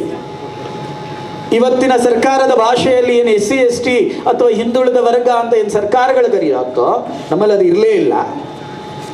ಆ ಥರದ ಒಂದು ವರ್ಗಕ್ಕೆ ಸೇರಿದಂಥ ಶಬರಿಯ ಎಂಜಿಲನ್ನು ರಾಮ ತಿಂತಾನೆ. ಅವನಲ್ಲಿ ಭೇದ ಭಾವ ಇರಲಿಲ್ಲ. ಗುಹನನ ಜೊತೆಗೆ ಸ್ನೇಹವನ್ನು ಬೆಳೆಸ್ತಾನೆ. ಈ ಸಾಮರಸ್ಯ ಇವತ್ತು ನಮ್ಮ ಸಮಾಜದಲ್ಲಿ ಬರುತ್ತಾ? ಇವತ್ತು ಅನ್ಯ ಮತೀಯರಿಗೆ ನಮ್ಮ ಮನೆಗಳಲ್ಲಿ ಪ್ರವೇಶ ಕೊಡ್ತೀವಿ, ನಾಯಿಗೆ ನಮ್ಮ ಮನೆಯಲ್ಲಿ ಎಲ್ಲ ಕಡೆಯೂ ಬಿಟ್ಕೊಳ್ತೀವಿ, ಅದನ್ನು ಮುದ್ದಾಡ್ತೀವಿ. ಆದರೆ ನಮ್ಮ ಥರನೇ ಇರುವಂಥ ಒಬ್ಬ ವ್ಯಕ್ತಿಯನ್ನ ಅವನು ಬೇರೆ ಜಾತಿ ಅಂತ ಹೇಳಿ ನಾವು ಒಳಗಡೆನೂ ಸೇರಿಸೋದಿಲ್ಲ. ತುಂಬ ವರ್ಷಗಳ ಹಿಂದೆ ನಮ್ಮ ಎಲ್ಲ ಸಾಧು ಸಂತರು ಒಂದು ಕರೆ ಕೊಟ್ಟಿದ್ರು ಇದೇ ಥರ ವೇದಿಕೆಯಲ್ಲಿ, ನಾ ಹಿಂದೂ ಪತಿತೋ ಭವೆ. ಇದು ನಮ್ಮ ಸಮಾಜಕ್ಕೆ ಹೇಳ್ತೀವ? ನಮ್ಮ ಹಿಂದೂ ಸಮಾಜದಲ್ಲಿ ಯಾರೂ ಅಪವಿತ್ರನಲ್ಲ. ನಮ್ಮ ಧರ್ಮ ಅದನ್ನು ಕಲಿಸ್ಕೊಡೋದೇ ಇಲ್ಲ. ಅದಕ್ಕೆ ಹೇಳ್ತೀವಲ್ಲ, ಎಲ್ಲರಲ್ಲೂ ಭಗವಂತ ಕಾಣುವಂಥ ಏಕೈಕ ಧರ್ಮ ಇದೆ ಅಂದರೆ ಅದು ಹಿಂದೂ ಧರ್ಮ ಮಾತ್ರ. ನಾವು ಎಲ್ಲರಲ್ಲೂ ಭಗವಂತನನ್ನು ಕಾಣ್ತೀವಿ. ನನ್ನಲ್ಲೂ ಭಗವಂತ ಇದ್ದಾನೆ, ನಿಮ್ಮಲ್ಲೂ ಭಗವಂತ ಇದ್ದಾನೆ. ಭಗವಂತ ಇದ್ದ ಮೇಲೆ ಯಾಕೆ ಭೇದ ಭಾವ? ಇದು ನಮ್ಮ ಸಮಾಜದಲ್ಲಿ ಇವತ್ತು ಹೋಗಬೇಕಾಗಿದೆ. ನನ್ನ ಮನೆಯಲ್ಲಿ ಎಲ್ಲ ಹಿಂದೂಗೆ ಪ್ರವೇಶ ಇದೆಯಾ? ನಾವು ಎಲ್ಲ ಮಠ ಮಂದಿರಗಳಲ್ಲಿ ಎಲ್ಲ ಹಿಂದೂಗಳನ್ನ ಸೇರಿಸ್ತೀವ? ಯಾವುದೇ ವರ್ಣಭೇದ ಇಲ್ಲದೆ ಸೇರಿಸ್ತೀವ? ಇವತ್ತು ನಮ್ಮ ಸಮಾಜದಲ್ಲಿ ಇದು ಬದಲಾವಣೆ ಆಗಬೇಕಾಗಿದೆ, ಸಾಮರಸ್ಯ ಮೂಡಬೇಕಾಗಿದೆ. ಅದು 3ನೆಯ ಪರಿವರ್ತನೆ. 4ನೆಯ ಪರಿವರ್ತನೆ ಪರಿಸರ. ಈವನ್ ಅದನ್ನು ಕೂಡ ನಾವು ರಾಮನಲ್ಲಿ ನೋಡ್ತೀವಿ. ರಾಮ ಲಂಕೆಗೆ ಹೋಗಬೇಕಾದ್ರೆ ಸಮುದ್ರ ದೇವನ ಜೊತೆಗೆ ಆರಾಧನೆಯನ್ನ ಮಾಡ್ತಾರೆ. ಸಮುದ್ರ ದೇವ ನನಗೆ ಜಾಗ ಬಿಟ್ಟುಕೊಡು ಅಂತ. ಸಮುದ್ರ ದೇವ ಬಿಟ್ಟು ಕೊಟ್ಟಿಲ್ಲ ಅಂತ ಹೇಳಿದ ಮೇಲೆ ರಾಮ ಸೇತುವೆ ಕಟ್ಟೋದು. ಎಲ್ಲ ಪ್ರಾಣಿ ಪಕ್ಷಿಗಳ ಜೊತೆಗೆ ಸಂಬಂಧವನ್ನು ಇಟ್ಕೊಳ್ತಾರೆ. ಇವತ್ತು ಪರಿಸರವನ್ನು ಕಾಪಾಡಬೇಕಾಗಿರೋ ಹೊಣೆ ಯಾರ್ದು? ನಾವು ಹಿಂದೂಗಳು ಎಲ್ಲರಲ್ಲೂ ಭಗವಂತ ಕಾಣ್ತೀವಿ. ಕಲ್ಲಲ್ಲೂ ಭಗವಂತ ಇದ್ದಾನೆ, ಭೂಮಿಯಲ್ಲೂ ಭಗವಂತ ಇದ್ದಾನೆ, ಮರ ಗಿಡ ಪ್ರಾಣಿ ಪಕ್ಷಿಯಲ್ಲೂ ಭಗವಂತನಿದ್ದಾನೆ. ನಾವು ಯಾವುದೇ ಪೂಜೆಗಳನ್ನು ಮಾಡಿದ ಮೇಲೆ ಕೊನೆಯಲ್ಲಿ ಅರ್ಚಕರು ಹೇಳ್ತಾರೆ, ಸರ್ವೇ ಭವಂತು ಸುಖಿನಃ. ಪೂಜೆ ಮಾಡೋದು ನಾವು, ಪೂಜೆ ಮಾಡಿಸೋದು ನಾವು, ದುಡ್ಡು ಕೊಡೋದು ನಾವು. ಆಮೇಲೆ ಅರ್ಚಕರು ಏನು ಹೇಳ್ತಾರೆ? ಇಡೀ ಜಗತ್ತಿನಲ್ಲಿರುವಂಥ ಎಲ್ಲರಿಗೂ ಒಳ್ಳೆಯದಾಗಲಿ. ಕೇವಲ ಮನುಷ್ಯರು ಮಾತ್ರ ಅಲ್ಲ, ಇಲ್ಲಿ ಇರುವಂಥ ಪ್ರಾಣಿ ಪಕ್ಷಿ ಕ್ರಿಮಿ ಕೀಟ ಇದನ್ನೂ ಕೂಡ ಚೆನ್ನಾಗಿಡಪ್ಪ ಅಂತ ಹೇಳಿ ಭಗವಂತನ ಜೊತೆಗೆ ಪ್ರಾರ್ಥನೆ ಮಾಡ್ತಾರೆ. ಅಂತ ವಿಶಾಲ ಹೃದಯ ಇರುವಂಥ ಹಿಂದೂ ಧರ್ಮ ನಮ್ಮದು. ಆ ಥರ ಇರುವಂಥವ್ರು ನಾವು ಯಾವುದರಲ್ಲಿ ಭಗವಂತನನ್ನು ಕಾಣ್ತೀವೋ ಅದನ್ನು ಹಾಳು ಮಾಡ್ತಾ ಇರೋದು ಯಾರು? ಗಿಡ ಮರಗಳಲ್ಲಿ ಭಗವಂತನ ಇದ್ದಾನೆ ಅಂತ ಹೇಳಿ ಪೂಜೆ ಮಾಡ್ತೀವಿ, ಅದನ್ನು ಕಡಿತಾ ಇರೋದು ಯಾರು? ನೀರಲ್ಲಿ ಭಗವಂತ ಇದ್ದಾನೆ, ಗಂಗಾ ಮಾತೆ ಅಂತ ಎಲ್ಲ ಹೇಳ್ತೀವಿ ನಾವು, ಆದರೆ ಅದನ್ನು ಹಾಳು ಮಾಡ್ತಾ ಇರೋದು ಯಾರು? ಗಲೀಜು ಮಾಡ್ತಾ ಇರೋದು ಯಾರು? ಇವತ್ತು ಗಾಳಿಯಲ್ಲಿ ಭಗವಂತ ಇದ್ದಾನೆ, ವಾಯುದೇವ ಅಂತ ಹೇಳ್ತೀವಿ, ಅದನ್ನು ಹಾಳು ಮಾಡ್ತಾ ಇರೋದು ಯಾರು? ಭೂಮಿಯನ್ನ ಮಾತೆ ಸ್ವರೂಪವಾಗಿ ನೋಡ್ತೀವಿ. ಜಗತ್ತಿನಲ್ಲಿ ಹೇಳ್ತಾರೆ ಭಾರತ ಅತಿ ಕಡಿಮೆ ಪ್ಲಾಸ್ಟಿಕ್ ಉತ್ಪಾದನೆ ಮಾಡುತ್ತೆ, ಆದರೆ ಅತಿ ಜಾಸ್ತಿ ವೇಸ್ಟ್ ಮಾಡೋದು ಇಡೀ ಜಗತ್ತಿನಲ್ಲಿ ಯಾವುದಾದ್ರೂ ದೇಶ ಇದೆ ಅಂದರೆ ಅದು ಭಾರತ. ಪ್ಲಾಸ್ಟಿಕ್ ಎಲ್ಲಂದ್ರೆ ಅಲ್ಲಿ ಬಿಸಾಕ್ತೀವಿ. ಇವತ್ತು ಭೂಮಿಯನ್ನು ದೇವರು ಅಂತ ಹೇಳಿ ಪೂಜೆ ಮಾಡುವಂಥ ನಾವುಗಳು ಭೂಮಿಯನ್ನು ಮಾಲಿನ್ಯ ಮಾಡ್ತಾ ಇದ್ದೀವಲ್ಲ. ಯಾವುದರಲ್ಲಿ ಭಗವಂತನನ್ನು ಕಾಣ್ತಾ ಇದೀವಿ ಅದನ್ನು ಹಾಳು ಮಾಡ್ತಾ ಇದ್ದೀವಲ್ಲ ನಾವು. ಇದು ನಮ್ಮ ಮಕ್ಕಳಿಗೆ ಹೇಳ್ಕೊಡ್ಬೇಕಲ್ವಾ? ಇವತ್ತು ನೀರನ್ನು ಉಳಿಸಬೇಕು, ಇಂಧನಗಳನ್ನು ಉಳಿಸಬೇಕು, ನಮ್ಮ ಮುಂದಿನ ಪೀಳಿಗೆಗಳಿಗೆ ಅದನ್ನು ಕೊಡಬೇಕು ಅನ್ನುವ ಸಂಸ್ಕಾರ ಕೊಡಬೇಕಾಗಿರೋದು ಮನೆಗಳು. ಅದಕ್ಕೆ ಈ 4ನೆಯ ಪರಿವರ್ತನೆ ಆಗಬೇಕಾಗಿದೆ. 5ನೆಯ ಪರಿವರ್ತನೆ ನಾಗರಿಕ ಶಿಷ್ಟಾಚಾರ. ಇವತ್ತು ಸ್ವಲ್ಪ ವಿದ್ಯಾಭ್ಯಾಸ ಆಗ್ತಾ ಇದ್ದಂಗೆ ಅವಾಗಲೇ ಹೇಳಿದೆ, ನಮ್ಮ ಮಕ್ಕಳು ಹೇಳ್ತಾರೆ, ಸರ್ ಈ ಭಾರತದಲ್ಲಿ ಏನಿದೆ ಸರ್, ಫುಲ್ಲು ಗಲೀಜು ಸರ್, ಅಲ್ಲಂದ್ರೆ ಅಲ್ಲಿ ಉಗಿತಾರೆ, ಅಲ್ಲಂದ್ರೆ ಇಲ್ಲಿ ಮೂತ್ರ ವಿಸರ್ಜನೆ ಮಾಡ್ತಾರೆ, ಏನಿದೆ ಸರ್ ಇಲ್ಲಿ ಅಂತ. ಆದರೆ ಅದನ್ನು ಸರಿ ಮಾಡಬೇಕಾಗಿರೋದು ಯಾರು? ಯಾವುದನ್ನು ಅಬ್ದುಲ್ ಕಲಾಂ ಒಂದ್ಸಲ ಪೀನ್ಯಾಗ ಬಂದಾಗ ಹೇಳ್ತಾ ಇದ್ರು, ಅಕಸ್ಮಾತಾಗಿ ನಮ್ಮ ಮನೇಲಿ ಒಂದು ಗಲೀಜು ಬಂದು ಬಿತ್ತು ಅಂತ ಹೇಳಿದ್ರೆ ಅದನ್ನು ಸ್ವಚ್ಛ ಮಾಡಬೇಕಾಗಿರೋದು ನಾವು. BBMP ಅವರು, ಕಾರ್ಪೊರೇಷನ್ ಅವರು ಬಂದು ಕ್ಲೀನ್ ಮಾಡಲಿ ಅಂತ ಅಂದ್ಕೊಳ್ಳೋದಿಲ್ಲ. ಆ ಥರ ಆದರೆ ನಾವು ಅದ್ರ ಜೊತೆಗೆ ಹೊಂದ್ಕೊಳ್ಬೇಕಾಗತ್ತೆ. ಸ್ವಚ್ಛ ಮಾಡಬೇಕಾಗಿರೋದು ಯಾರು? ಇಲ್ಲಿ ಕಾನೂನಿಲ್ಲ ಸರ್, ಹೆಲ್ಮೆಟ್ ಹಾಕಲ್ಲ, ಸಿಗ್ನಲ್. ನಾನು ಫಾರಿನ್ಗೆ ಹೋಗಿದ್ದೆ, ಅಲ್ಲಿ ರಾತ್ರಿ ಆದರೂ ಕೂಡ ಒಬ್ಬ ವ್ಯಕ್ತಿ ಇಲ್ಲ ಅಂದ್ರೂ ಸಿಗ್ನಲ್ ಬಂತಂದ್ರೆ ನಿಲ್ತೀವಿ. ಇದೆಲ್ಲ ಹೇಳಿದಾರಲ್ವಾ ನಮಗೆ, ನಾವು ಕೇಳಿದೀವಲ್ಲ ಇದನ್ನ. ಈ ರೀತಿ ಭಾರತವನ್ನು ಮಾಡಬೇಕಾಗಿರೋದು ಯಾರು? ಭಾರತ ಒಂದು ದೈವ ಭೂಮಿ. ಜಗತ್ತಿನಲ್ಲಿ ಭಗವಂತ ಎಲ್ಲಾದರೂ ಹುಟ್ಟಿದಾನೆ ಅಂತ ಹೇಳಿದ್ರೆ ಅದು ಭಾರತ ಮಾತ್ರ. ದೇವತೆಗಳೇ ನಾನು ಹುಟ್ಟಬೇಕಾಗಿರೋ ಭೂಮಿ ಭಾರತ ಅಂತ ನಿಶ್ಚಯ ಮಾಡ್ತಾರೆ. ಇನ್ನು ಜಗತ್ತಿನಲ್ಲಿ ಇನ್ನು ಯಾವುದೇ ದೇಶದಲ್ಲಿ ಭಗವಂತ ಹುಟ್ಟೇ ಇಲ್ಲ ಅದು ನಾವು ನೋಡ್ತೀವಿ. ದೇವದೂತ ಹುಟ್ಟಿರ್ಬೋದು, ಮೆಸೇಂಜರ್ಸ್ ಹುಟ್ಟಿರ್ಬೋದು, ಆದರೆ ಭಗವಂತ ಹುಟ್ಟಿರೋದು ಈ ಭಾರತದಲ್ಲಿ ಮಾತ್ರ. ಆ ಪರಂಪರೆ, ಈ ಮಣ್ಣಿನ ಮಹತ್ವವನ್ನು ನಮ್ಮ ಮುಂದಿನ ಪೀಳಿಗೆಗೆ ತಗೊಂಡು ಹೋಗಬೇಕು ಅಂತ ಸಂಘ 100 ವರ್ಷದಿಂದ ಮಾಡ್ತಾ ಇರುವಂಥ ಪರಿಣಾಮ ಇವತ್ತು ಶತಾಬ್ದಿ ವರ್ಷದಲ್ಲಿ ಇದೊಂದು ಆಚರಣೆ ಆಗದೆ ಒಂದು ಆಂದೋಲನದ ರೀತಿಯಲ್ಲಿ ಈ ಪಂಚ ಪರಿವರ್ತನೆ, ಕುಟುಂಬ ಪ್ರಬೋಧನ್, ಸ್ವದೇಶಿ, ಸಾಮರಸ್ಯ ಮತ್ತು ಜಲ ಪರಿಸರ ಮತ್ತು ನಾಗರಿಕ ಶಿಷ್ಟಾಚಾರವನ್ನು ನಾವುಗಳು ಪಾಲನೆ ಮಾಡಬೇಕು. ಇನ್ನು ಬರುವಂಥ 5 ವರ್ಷ ನಾವೇನಾದರೂ ಇದನ್ನು ಪಾಲನೆ ಮಾಡಿದ್ರೆ ಆಮೇಲೆ ನಮ್ಮ ಮುಂದಿನ ಪೀಳಿಗೆ ಪಾಲನೆ ಮಾಡಲಿಕ್ಕೆ ಶುರು ಆದರೆ ಭಾರತ ಮತ್ತೆ ವಿಶ್ವಗುರು ಆಗುತ್ತೆ. ನಾವು ಉಗಿಬಾರ್ದು. ನನ್ನ ದೇಶಕ್ಕೆ ಸ್ವಚ್ಛವಾಗಿ ಇಟ್ಕೊಳ್ಬೇಕು, ಅದು ನಮಗೆ ಗೊತ್ತಾಗಬೇಕಾಗಿದೆ. ಇವತ್ತು ಹೆಲ್ಮೆಟ್ ಹಾಕೊಂಡು ಹೋಗಬೇಕು, ಪೊಲೀಸ್ ಇರಲಿ ಇಲ್ಲದೆ ಇರಲಿ, ಇದನ್ನು ನಾವು ನಮ್ಮ ಮಕ್ಕಳಿಗೆ ಕಲಿಸ್ಕೊಡ್ಬೇಕಾಗಿದೆ. ಸಿಗ್ನಲ್ನಲ್ಲಿ ಯಾರು ಇರಲಿ ಇಲ್ಲದೆ ಇರಲಿ ಅದನ್ನು ರೂಲ್ಸನ್ನು ಫಾಲೋ ಮಾಡಬೇಕು, ನಾವು ನಮ್ಮ ಮಕ್ಕಳಿಗೆ ಹೇಳಿಕೊಡ್ಬೇಕಾಗಿದೆ. ಈ ಥರದ 5 ಪರಿವರ್ತನೆಗಳನ್ನು ನಾವು ನಮ್ಮ ಮನೆಗಳಲ್ಲಿ ಮಾಡ್ತಾ ಹೋದರೆ ಹಿಂದೂ ಸಮಾಜ ಸಶಕ್ತವಾಗುತ್ತೆ. ಯಾರೂ ನಮ್ಮನ್ನು ಸೋಲಿಸೋಕ್ಕಾಗಲ್ಲ. ಭಾರತದ ಇತಿಹಾಸದಲ್ಲಿ ಎಲ್ಲೂ ಕೂಡ ನಾವು ನೋಡ್ಲಿಕ್ಕೆ ಸಿಗೋದಿಲ್ಲ. ಭಾರತ ದಂಡಯಾತ್ರೆ ಮಾಡಿದೆ, ಇನ್ನೊಬ್ಬರನ್ನ ಸೋಲಿಸಿದೆ, ಯುದ್ಧ ಮಾಡಿದೆ, ಇನ್ನೊಬ್ಬರನ್ನ ಕೊಂದಿದೆ, ಇದು ಎಲ್ಲೂ ಕಾಣ್ಲಿಕ್ಕೆ ಸಿಗೋದಿಲ್ಲ. ಇವತ್ತು ಚೀನಾ ಹೇಳುತ್ತೆ ಭಾರತ ನಮ್ಮ ಮೇಲೆ 2000 ವರ್ಷಗಳಿಂದ ಸಾಂಸ್ಕೃತಿಕವಾಗಿ ಆಡಳಿತ ಮಾಡಿದೆ. ಈ ಭಾರತದ ಒಬ್ಬ ಸನ್ಯಾಸಿ ಟಿಬೇಟ್ಗೆ ಹೋಗಿ ಬೌದ್ಧ ಧರ್ಮದ ಪ್ರಚಾರವನ್ನು ಮಾಡ್ತಾ ಆ ಒಂದು ರಾಷ್ಟ್ರವಾಗಿ ನಿರ್ಮಾಣವನ್ನು ಮಾಡ್ತಾನೆ. ಈ ದೇಶದ ಒಬ್ಬ ಸಂತ ಕಂಬೋಡಿಯಾಗೆ ಹೋಗಿ, ಕಂಬು ಅನ್ನುವ ಒಬ್ಬ ಸಂತ ಆ ಕಾಂಬೋಡಿಯಾದಲ್ಲೂ ಕೂಡ ಹಿಂದುತ್ವದ ಜಾಗೃತಿಯನ್ನು ಮಾಡಿಸಿದೆ. ನಮ್ಮ ದೇಶದ ಪರಂಪರೆಯಲ್ಲಿ ನಮ್ಮ ವಿಚಾರಕ್ಕೆ ಮಾನ್ಯತೆ ಕೊಟ್ಟಿದೆ ವಿನಃ ನಾವು ಎಲ್ಲೂ ಕೂಡ ಯುದ್ಧದ ಮುಖಾಂತರ ಆಳ್ವಿಕೆ ಮಾಡಿಲ್ಲ. ಅದಕ್ಕೆ ನಮ್ಮ ಮಕ್ಕಳಿಗೆ ಇನ್ನು ಬರುವಂಥ ಕೆಲವು ವರ್ಷಗಳು ನಾವು ಹೋರಾಟ, ಪ್ರಾಣ, ರಕ್ತ ಏನು ಹರಿಸ್ಬೇಕಂತಲ್ಲ, ದೇಶಕ್ಕೋಸ್ಕರ ಬದುಕಬೇಕು, ಅದು ಚೆನ್ನಾಗಿ ಬದುಕಬೇಕು ಅನ್ನೋದನ್ನು ನಮ್ಮ ಮಕ್ಕಳಿಗೆ ಕಲಿಸ್ಕೊಡ್ಬೇಕಾಗಿದೆ. ನಾನು ಇಂತಹ ಪರಂಪರೆಗೆ ಬಂದಿದ್ದೀನಿ, ನಮ್ಮ ಸಮಾಜ ಮರ್ತೋಗಿರುವಂಥ ಪರಂಪರೆಯನ್ನು ಮತ್ತೆ ಜಾಗೃತಿ ಮಾಡುವಂಥ ಅವಶ್ಯಕತೆ ನಮಗೆ ಬಂದಿದೆ.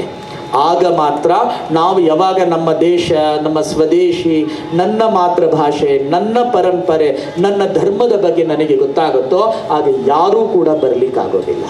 ಎಲ್ಲಿ ನಾವು ಮರಿತೀವಿ ನಮ್ಮ ಸಮಾಜ ದುರ್ಬಲವಾಗ್ತಾ ಹೋಗುತ್ತೆ. ದುರ್ಬಲ ಆದರೆ ಬೇರೆಯವರು ಬಂದು ನಮ್ಮನ್ನು ಆಳ್ವಿಕೆ ಮಾಡ್ತಾರೆ, ಬೇರೆಯವರು ಬಂದು ನಮ್ಮನ್ನೇ ಓಡಿಸ್ತಾರೆ. ನಾನು ಹೇಳಿದೆ, ಕೇವಲ ನಾವು ಹಣ ಸಂಪಾದನೆ ಮಾಡೋ ರೇಸಲ್ಲಿದ್ದರೆ ಇವತ್ತು ನಾವು ಸಂಪಾದನೆ ಮಾಡುವಂಥ ಹಣ, ಆಸ್ತಿ ಎಲ್ಲವೂ ಕೂಡ ಬೇರೆಯವರಿಗೆ ಕೊಟ್ಟು ಹೋಗುವಂಥ ಪರಿಸ್ಥಿತಿ ನಿರ್ಮಾಣವಾಗುತ್ತೆ. ಅದು ಬರಬಾರ್ದು ಅಂತ ಹೇಳಿದ್ರೆ ನಮ್ಮ ಮಕ್ಕಳು ದೇಶಕ್ಕೋಸ್ಕರ ನಿಲ್ಲುವಂಥ ಮಕ್ಕಳಾಗಿ ನಾವು ನಿರ್ಮಾಣ ಮಾಡಬೇಕಾಗಿದೆ. ಅದು ನಮ್ಮೆಲ್ಲರ ಹೊಣೆ. ಆಗ ಮಾತ್ರ ನಾವು ನಮ್ಮ ಈ ಪರಂಪರೆಯನ್ನು ಉಳಿಸ್ಲಿಕ್ಕೆ ಸಾಧ್ಯ ಆಗುತ್ತೆ. ಅದಕ್ಕೆ ಈ ಹಿಂದೂ ಸಮಾಜೋತ್ಸವವನ್ನು ಆಚರಣೆ ಮಾಡಿದೆ. ಹಿಂದೂ ಸಮಾಜೋತ್ಸವದಲ್ಲಿ ನಾವು ಎಲ್ಲ ಮತ, ಪಂಗಡ, ಜಾತಿ, ಮತ, ಪಕ್ಷ ಎಲ್ಲವನ್ನೂ ಮರೆತು ನಾನು ಹಿಂದೂ ಅನ್ನೋದಕ್ಕೋಸ್ಕರ ಸೇರಬೇಕು. ಇಲ್ಲಿ ನಾನು ಅನ್ನೋದಕ್ಕೆ ಪ್ರಾಮುಖ್ಯತೆ ಇಲ್ಲ, ಇಲ್ಲಿ ಹಿಂದುವಿನಿಗೆ ಪ್ರಾಮುಖ್ಯತೆ ಆಗಬೇಕು. ಅದಕ್ಕೆ ಅನೇಕ ಜನ ಹೇಳ್ತಾರಲ್ಲ, ಇಲ್ಲಿ ನಾನು ಎಷ್ಟು ವರ್ಷ ಇರ್ತೀನೋ ಇರುವಲ್ಲೋ ಗೊತ್ತಿಲ್ಲ, ಆದರೆ ಭಾರತ ಮಾತ್ರ ನಿರಂತರವಾಗಿರಬೇಕು. ನಮ್ಮ ಮುಂದಿನ ಪೀಳಿಗೆಗೂ ಭಾರತ ಸಿಗಬೇಕು. ಅದು ಈ ಥರದ ಶ್ರೇಷ್ಠ ಭಾರತ ಸಿಗಬೇಕು. ಇಲ್ಲಾಂದ್ರೆ ಇವತ್ತು ನಾವು ಬೈಕೊಳ್ತೀವಲ್ಲ, ಅನೇಕ ಜನ ನೋಡ್ರಿ ಆಗಿದ್ರು, ಅವರಿಂದ ದೇಶ ತುಂಡಾಯಿತು, ಅವರಿಂದ ದೇಶ ಹಾಳಾಯಿತು, ಈಗ ನನ್ನ ಕೈಗೆ ಸಿಕ್ಕಿದ್ರೆ ಯಾವುದ್ರಲ್ಲಿ ಹೊಡಿತೀನೋ ಅಂತ ನನಗೆ ಗೊತ್ತಿಲ್ಲ ಅಂತ ನಾವು ಬೈಕೊಳ್ತೀವಿ. ಹಾಗೆ ನಮ್ಮ ಮುಂದಿನ ಪೀಳಿಗೆ, ನಮ್ಮ ಮಕ್ಕಳು, ಮೊಮ್ಮಕ್ಕಳು ನಮ್ಮನ್ನು ಬೈಕೊಳ್ಬಾರ್ದಲ್ಲ. ನಮ್ಮ ಅಪ್ಪ ತಾತ ಇದ್ರು, ಅವರಿಂದ ದೇಶ ಹಾಳಾಯಿತು, ಈಗ ಸಿಕ್ಕಿದ್ರೆ ಯಾವುದ್ರಲ್ಲಿ ಹೊಡಿತೀನಿ ಅಂತ ಗೊತ್ತಿರಲಿಲ್ಲ ಅಂತ ಅವ್ರು ಬೈಕೋಬಾರ್ದು. ಅಂದರೆ ಈಗ ನಾವು ಎಲ್ಲರೂ ನಮ್ಮ ದೇಶಕ್ಕೋಸ್ಕರ ಬದುಕೋಣ. ಇನ್ನು ಬರುವಂಥ 5-6 ವರ್ಷಗಳ ಕಾಲ ನಾವು ಕೇವಲ ದೇಶದ ಚಿಂತನೆಯನ್ನು ಮಾಡ್ತಾ ಈ 5 ಪಂಚ ಪರಿವರ್ತನೆಯ ಕೆಲಸವನ್ನು ಏನು ಸಂಘ ಹೇಳಿಕೊಟ್ಟಿದೆ ಅದು ನಮ್ಮ ಮಂತ್ರವಾಗಬೇಕು. ಆ ಮಂತ್ರದ ಮುಖಾಂತರ ನಮ್ಮ ಕ್ರಿಯೆಗೆ ಬರಬೇಕು. ಕೇವಲ ಬಾಯಿಗಳಲ್ಲಿ ಬಂದರೆ ಯೂಸ್ ಆಗೋದಿಲ್ಲ. ಅದಕ್ಕೆ ಭಾರತದ ಅರ್ಥನೂ ಹಾಗೆ, ಭಾವ, ರಾಗ, ತಾಳ. ಭಾವನೆ ನನ್ನ ಮನಸ್ಸಲ್ಲಿ ಬರಬೇಕು. ನನ್ನ ಮನಸ್ಸಲ್ಲಿರುವಂಥ ಭಾವನೆ ಎಲ್ಲರಿಗೂ ರಾಗದ ಮುಖಾಂತರ ಬರಬೇಕು. ಬರೀ ಭಾವನೆ ಇದೆ, ಬರೀ ಬೇರೆಯವ್ರಿಗೆ ಹೇಳಿದ್ರೆ ಆಗೋದಿಲ್ಲ. 3ನೇದು ತಾಳ. ಅಂದರೆ ನಾವೆಲ್ಲರೂ ಇದಕ್ಕೋಸ್ಕರ ಕೆಲಸ ಮಾಡಿದಾಗ ಮಾತ್ರ ಈ ಭಾರತದ ನಿರ್ಮಾಣ ಆಗತ್ತೆ. ಈ ಭಾರತ ನಿರ್ಮಾಣದಲ್ಲಿ ನಾವೆಲ್ಲರೂ ಕೈ ಜೋಡಿಸೋಣ. ಭಾರತ ಮತ್ತೆ ಜಗದ್ಗುರು ಆಗತ್ತೆ, ಇಡೀ ವಿಶ್ವಕ್ಕೆ ಮಾದರಿ ಆಗತ್ತೆ ಅಂತ ಹೇಳ್ತಾ ನನ್ನ ಮಾತನ್ನ ತುಂಬಾ ಪ್ರೀತಿಪೂರ್ವಕವಾಗಿ ನೀವೆಲ್ಲರೂ ಕೇಳಿಸ್ಕೊಂಡಿದ್ದೀರಾ. ಅಷ್ಟೇ ಪ್ರೀತಿಪೂರ್ವಕವಾಗಿ ನಿಮ್ಮೆಲ್ಲರನ್ನ ವಂದಿಸ್ತಾ ನನ್ನ ಮಾತನ್ನ ಮುಗಿಸ್ತೀನಿ. ಜೈ ಹಿಂದ್. ಮುಖ್ಯ ದಿಕ್ಸೂಚಿ ಭಾಷಣಕಾರರಾದಂಥ ಮಹೇಶ್ ಕುಮಾರ್ ಅವರು ರಾಮನ ರಾಜಧರ್ಮದ ಮಹತ್ವ, ರಾಮನ ತ್ಯಾಗದ ಮಹತ್ವ, ಭಾರತದ ಸಾಧನೆ, ದೇವತೆಗಳಾಗಲಿ ಮನುಷ್ಯರಾಗಲಿ ಭಾರತ ಪುಣ್ಯಭೂಮಿಯಲ್ಲಿ ಜನಿಸಬೇಕಾದ್ರೆ ಅದು ಪುಣ್ಯವನ್ನು ಮಾಡಿರಬೇಕು. ಮತ್ತು ಕೇವಲ ವಿಚಾರವನ್ನು ಕೇಳಿದರೆ ಸಾಲದು, ಏನು 5 ಪಂಚಸೂತ್ರಗಳನ್ನು ತಂದಿದ್ದಾರೆ ರಾಷ್ಟ್ರ ಮತ್ತು ಧರ್ಮದ ಒಂದು ಹಿತಕ್ಕಾಗಿ.